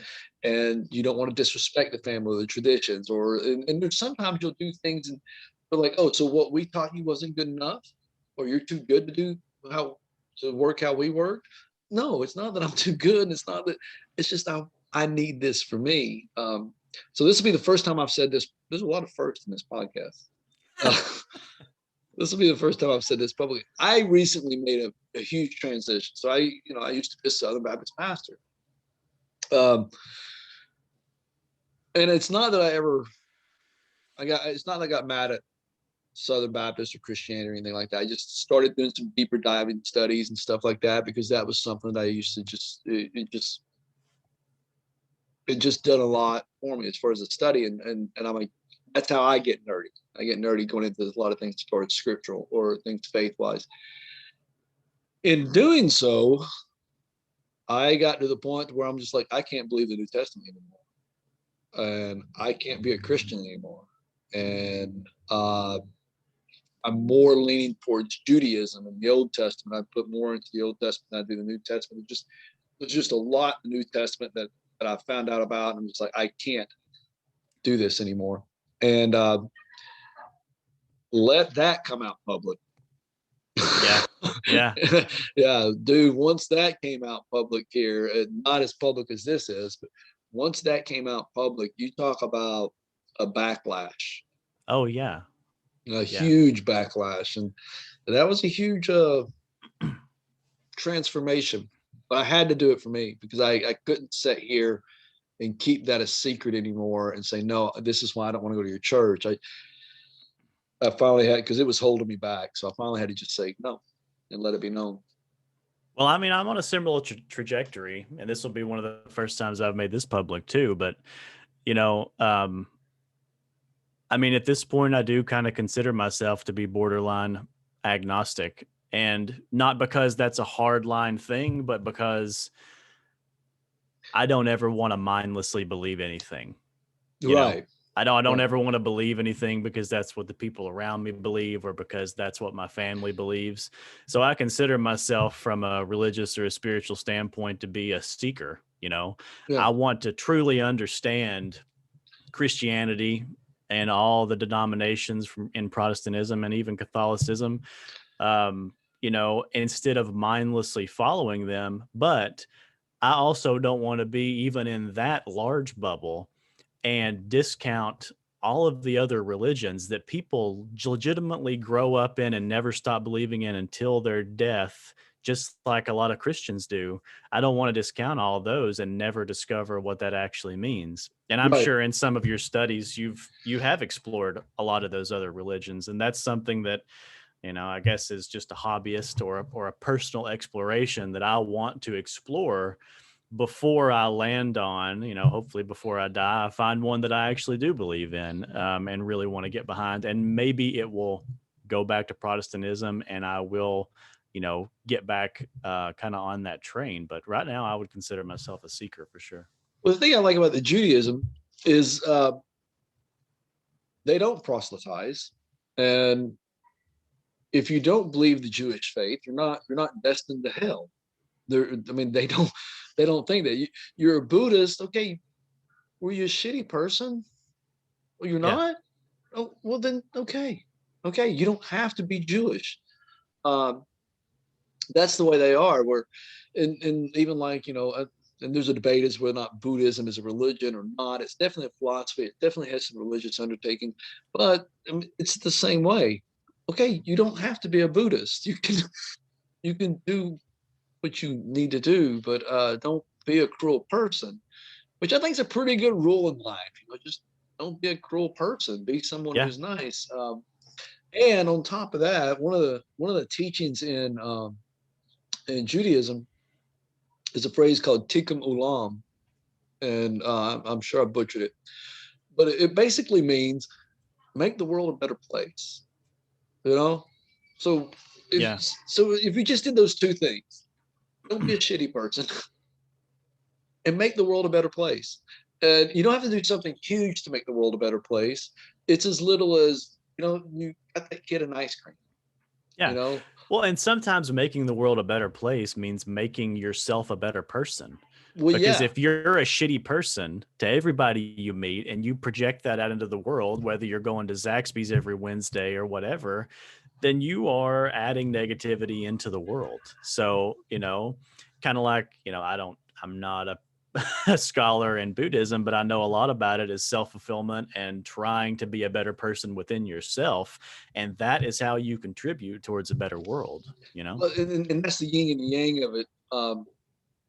When I am in my dark moments, or when I've been in my dark moments, one of the ways I've got out of it is doing something for someone else.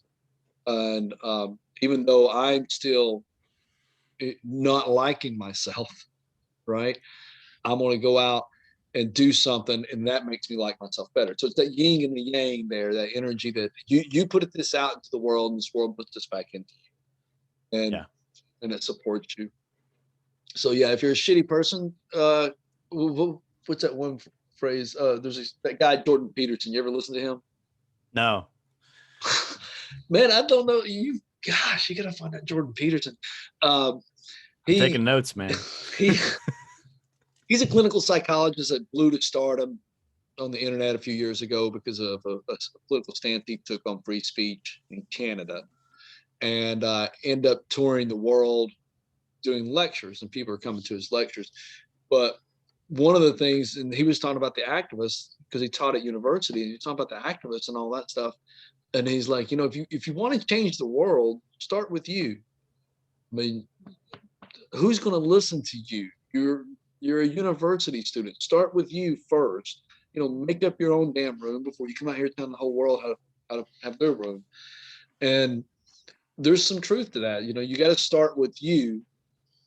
And that's the hard thing for me is what your dad and I are about the same age, although he's just a few months older. So he's 51. That's good. He just turned 51, February 28th. Right. And I look back on my life sometimes, especially when I'm in those moments where I don't like me. Yeah. I look back on my life and I'm like, I've done some pretty cool shit. I've met some pretty cool people. There's a lot about me I should like. And so I have to remind myself of that and just pull myself out of it. And so I don't know, maybe and I know that having been here before, or having been there before, I'll be there again. Yeah. And it's just a matter of picking yourself up and doing it again. Yep, absolutely. So your social work, what did it focus on? So my bachelor's in psychology. I did master's of social work from University of Tennessee, Knoxville. And did you have a focus or? Yeah. So first year is just foundational. And then second year, you have to pick whether you want to go micro or macro. So that's pretty self-explanatory. But for those that may not know, micro would be more one-on-one counseling type deal. And macro would be more community development, policy making, nonprofit leadership, government leadership, things like that. And I went into macro. So, I tend to be a big picture person, and I really want to make change on a big picture level, though I do enjoy one-on-one interactions. At least at the time, I was afraid that it would be hard for me to not take that stuff home with me. Yeah. Now I think that I'm, once again, you have to work on yourself. Big thing in counseling is this is not the official phrase, but you got to take care of your shit before you take care of other people's shit. You've got to work on yourself before you can ever help anybody truly work on themselves.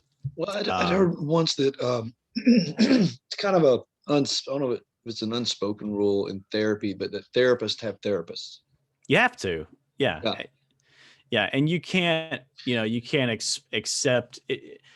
You mentioned this earlier, you know what needs to happen, but that doesn't mean you can do it. You have to have somebody else. I know, when I'm acting like an asshole, I know why. I know why I'm in a bad mood. I understand that the failures of the day before have affected this day. And the fact that I was irresponsible and slept in too late and spent too much money on coffee has me irritable. That doesn't mean that I can just be like, get your shit together, Grayson. You know all this. You can't. And a week later, I'm probably going to do the same thing. You have to have somebody else to take you on that journey. Anyways, I decided to go macro, and I really like the macro stuff. It's all about big change. It's about how to impact a lot of people by doing this one thing or by coordinating these multiple things. And making big community level, state level, national level change is something that I'm very interested in. So I really like the macro side of it. So you're going to run for president? Well, you're not old enough to run for president. You got to wait for a few more years before you can do that. I got to wait a few more years, and I got to keep building that confidence to get my name out there, man. I might list you. I might list you on my, because I have to put you can put your committee. So I might put you on as a committee member for my presidential candidacy. You could just pick me as your VP once you get elected, man. That's right. Well, I think you have to, I don't know if there's an age restriction on VP. You'd think there would be an age restriction on VP. But I think you'd have to declare your candidacy on the FEC website. It's fec.gov. But I'll write that down just for the hell of it. Just for the hell of it. Well, I think you're one of the things you can do, because you've talked about your D&D and you've talked about your podcast. And the thing is, it's easier today than ever before to do any of that. I know, it really is. So, and I mean, like, this is probably the first podcast that I've actually done in over a year. A lot of that was because when I was at Denso, it was just getting crazy. My work schedule was crazy, and I could never plan a Saturday or a Sunday because of that. And I just, it was just, that was happening. Then after I left Denso, it was trying to get my business up and running, and it was getting darker and it was getting colder, and COVID was still, I don't know. And this right here, I didn't want to do podcasts this way because there's something different about being face to face with somebody. Yeah, definitely. So when you reached out to me, I thought, it'd be a good one to try it with. And I actually there's a New York Times best-selling author. He's written a book about the Battle of Athens, and talk about confidence. Wow. He was on Facebook, and my microphone stand not cooperating. Let me get this back up here.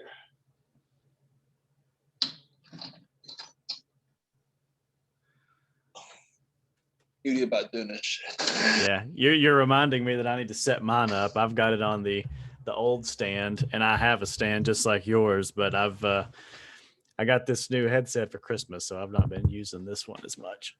So anyways, they said, this girl said, hey, you ought to put him on your podcast. She'd been on my podcast. Oh, okay. So I didn't know who he was. She just told me his name. He was on Facebook. So I just messaged him. He said, yeah, I'll do your podcast. And I said, great. When are you going to be in Athens? Because I always do mine live, blah, blah, blah. Well, I don't know. This is before the COVID thing and all that stuff. And then after we got done chatting, I thought, I'm going to look this guy up. So I look him up. He's a 4 times New York bestselling author. Wow. 4 bestselling author, 4 New York Times bestselling. Yeah. You get what I mean. And, yeah. And I looked over at my friend at the time, and I said, if I had known that, I might not have reached out to him. It's and it's funny, you just got to put yourself out there, that really is what it is. You didn't know that. You reached out to him, he said yes. You didn't know that you had been asked to announce for the top roller derby league in the world, and it went great. And when you knew it, you're like, holy shit. Yeah. And when you look back on your life and you see those moments, what was the practice I heard the other day?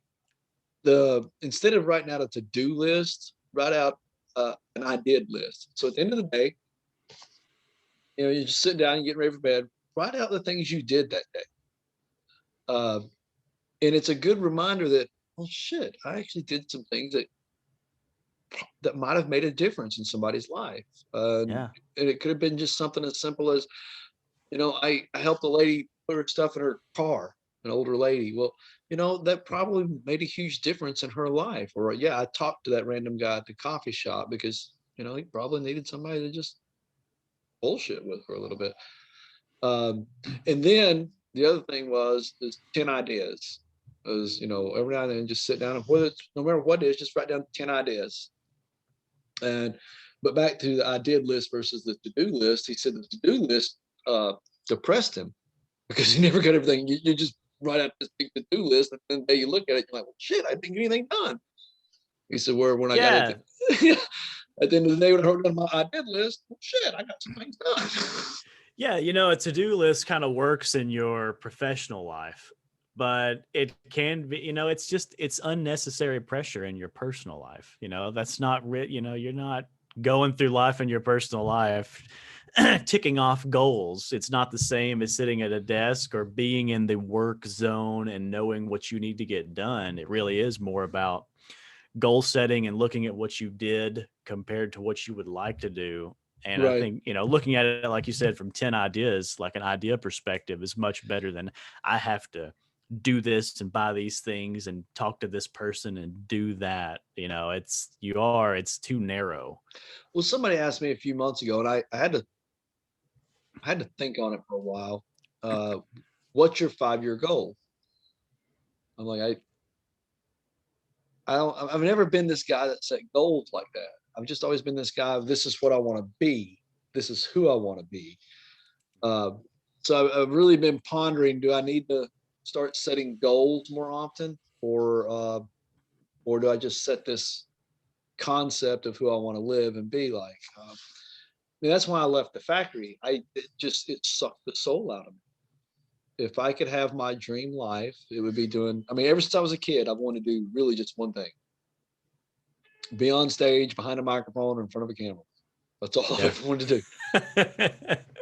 That's all I've ever wanted to do. And so now how to monetize that, how to grow that, I got to figure that out. You could do it though. Like, these days more than ever, you could do it. Well, to your point, there's like, I forgot how many million, there's like 1.7 million podcasts out there.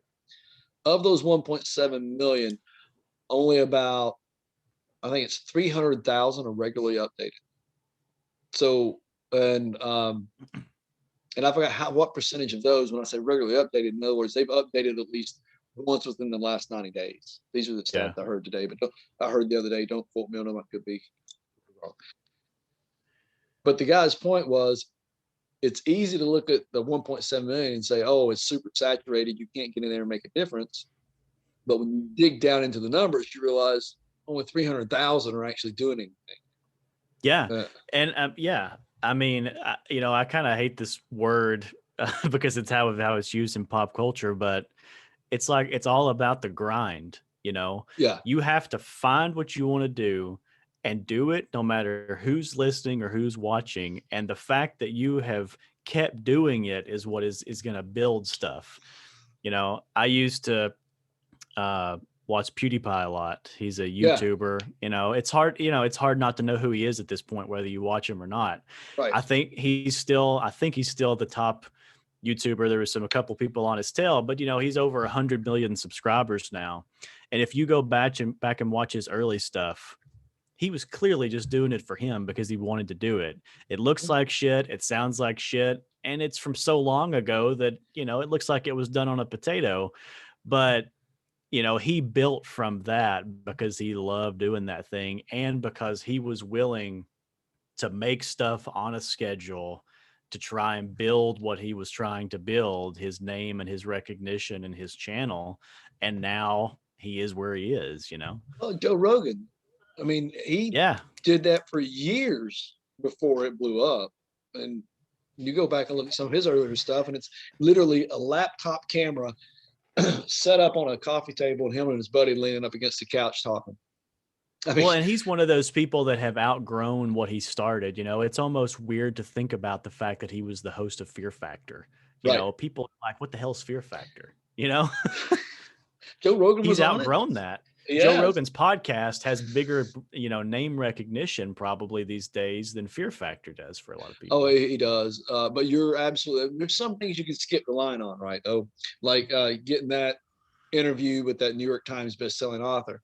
Yeah. I probably was supposed to go through an agent.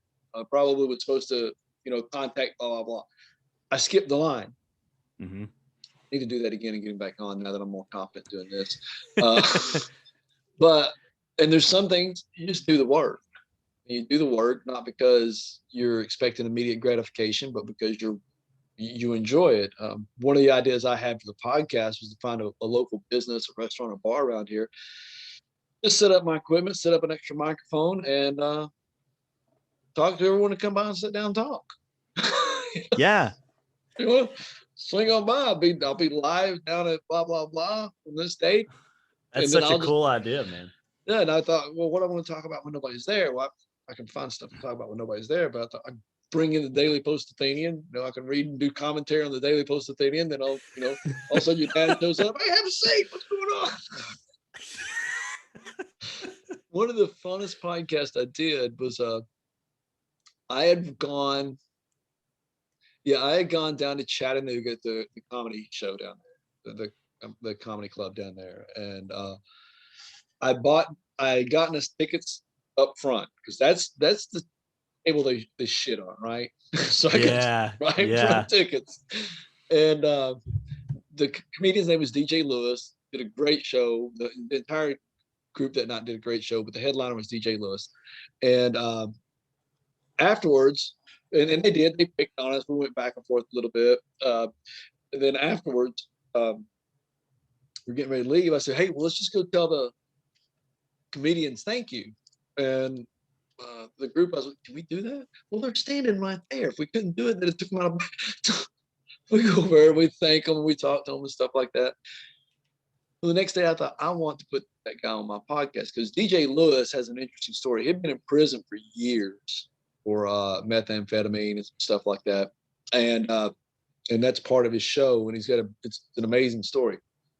And so I contacted him on Facebook, said, hey, would you like to do a podcast? Yeah, great. And so I go down to Chattanooga, get a room at the Choo Choo. And we went over there to the behind the comedy store behind that comedy place is a I think it's called Backstage Bar. I think that's the name of it. It's right there on Station Street. Is that the name of it? Anyways, Station Street. And so I set up my equipment at a picnic table right there on Station Street behind this bar. People's going back and forth. There's music playing, and me and DJ pulled up some beers. We just sat down and started talking, and we were just having a blast. And then his comedian friends come walking up because they're going to go to the club. They see him, hey, what are you doing? So we're talking to people in the street. So they jump up and sit down, and it was just this fun improv thing. So that's one of my ideas is if I can get that up and going, I think that'd be fun. That is freaking cool. Well, I need to get your dad on. Yeah, you should. I think actually the reason that I reached out to you is he was talking to me about your podcast, wanting to come on, do stuff. He's trying to build the East Tennessee Outdoors. It's kind of grown from Blackie's Hunting Page to the East Tennessee Outdoors. And he looked up on that name. Yeah, he really on the domain. Yeah, on the domain name. It's surprising that it's not already a thing, but he's really wanting to expand it and get other people involved. So he'd be a good one. Yeah. And you guys can talk politics. Yeah.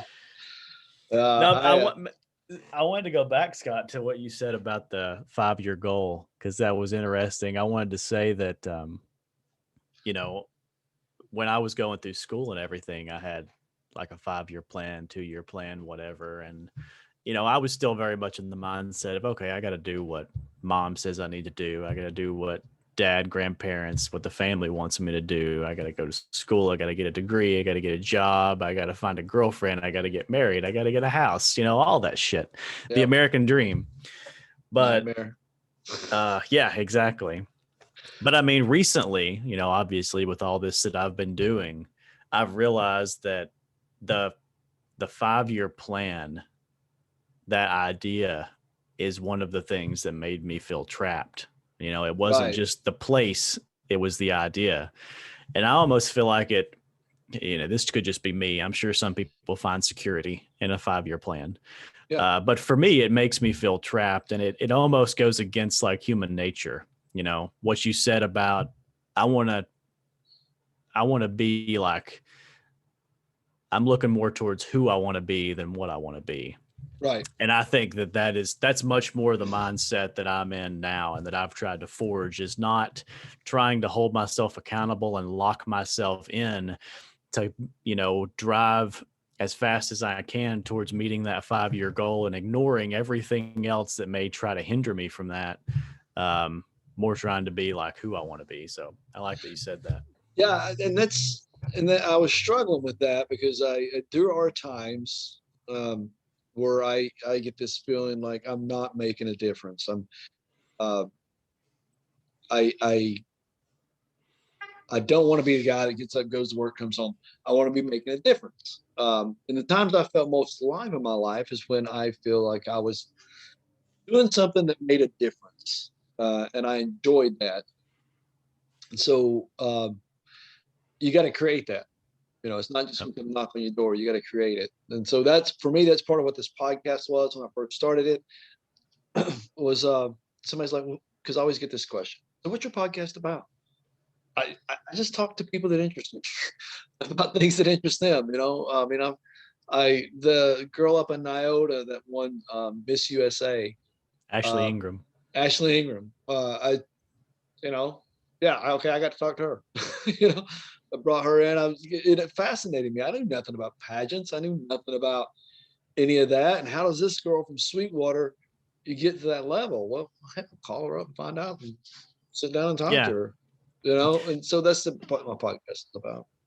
Well, that's the cool thing, is if you find something interesting, or if you are curious about something or don't know about something, and especially if you have the ability, like we all do today, to put it out to millions and millions of people, there are going to be other people that are curious about that thing, find that thing interesting, or want to learn about that thing.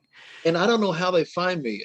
Not that I have a lot of listeners, but when I go onto my podcast platform and I look at my downloads, they're in other countries, on other continents. What were they Google searching that brought them to my podcast, and what in the world made them want to download it? And I just think, and it's when I see stuff like that I think, okay, I need to keep it up. I need to keep it up because there's definitely some traction, and there are some people that are interested. And who knows, who knows what this one will do. I mean, you'll put it out to your network, I'll put it out to my network. Who knows what it'll do? Yeah. And if anything, it does nothing. We still won because this has been fun.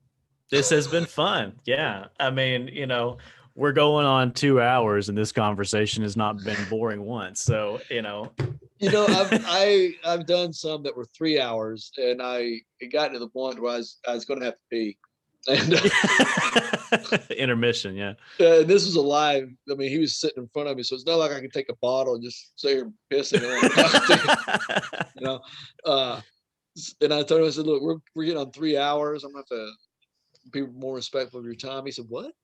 Said, yeah. He said, we seriously just did 3 hours. He said, yeah. He said, man, I didn't think I had it in me to do 30 minutes. And we just did 3 hours. Yeah.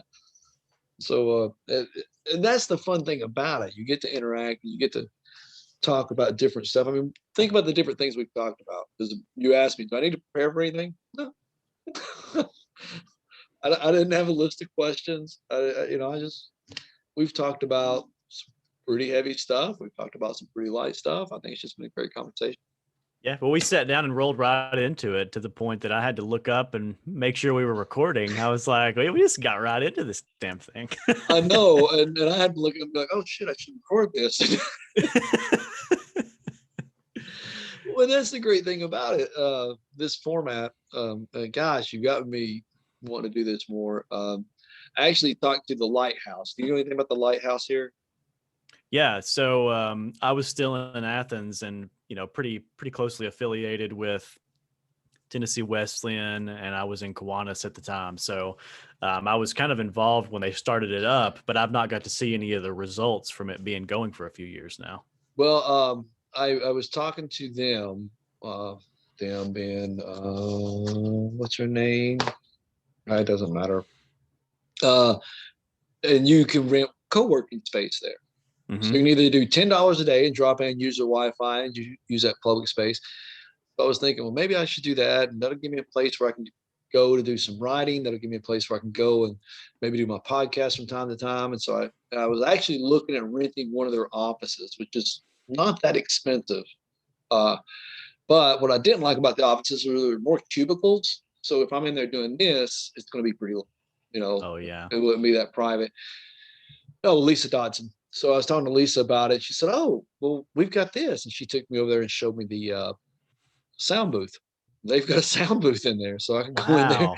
and just plug up and do it. That's Hey, cool. I'm gonna have to get off here, man. I do appreciate your time. This has been fun, and you do need to get a podcast. I think Yeah. it'd be I mean, great. I've got some big ideas for it. I've got some people that are involved, but you know, I work really well off of other people. I think it's an ADHD thing, but Right. you know, I'm thinking more and more that if this is a goal that I want to do, I don't need to rely on other people to get on board. I think, you know, maybe I just need to do it. So I think Well, this has gave me more confidence, some confidence I didn't realize I needed to get started. Well, So, the guy that started the Pokemon YouTube, one of the things he did to grow his channel was he reached out to, obviously not the great big guys, but he started reaching out to other people who had the podcast or the channels, and he brought them onto his and just did that. That's what helped him grow his channel. All right, brother. I'll cool. talk to you later. Tell your dad I swear I'll part. If you talk to him before I do, tell him I said hi. All right, man. You've been a great host. Thanks for having me on. Bye. See you, Scott.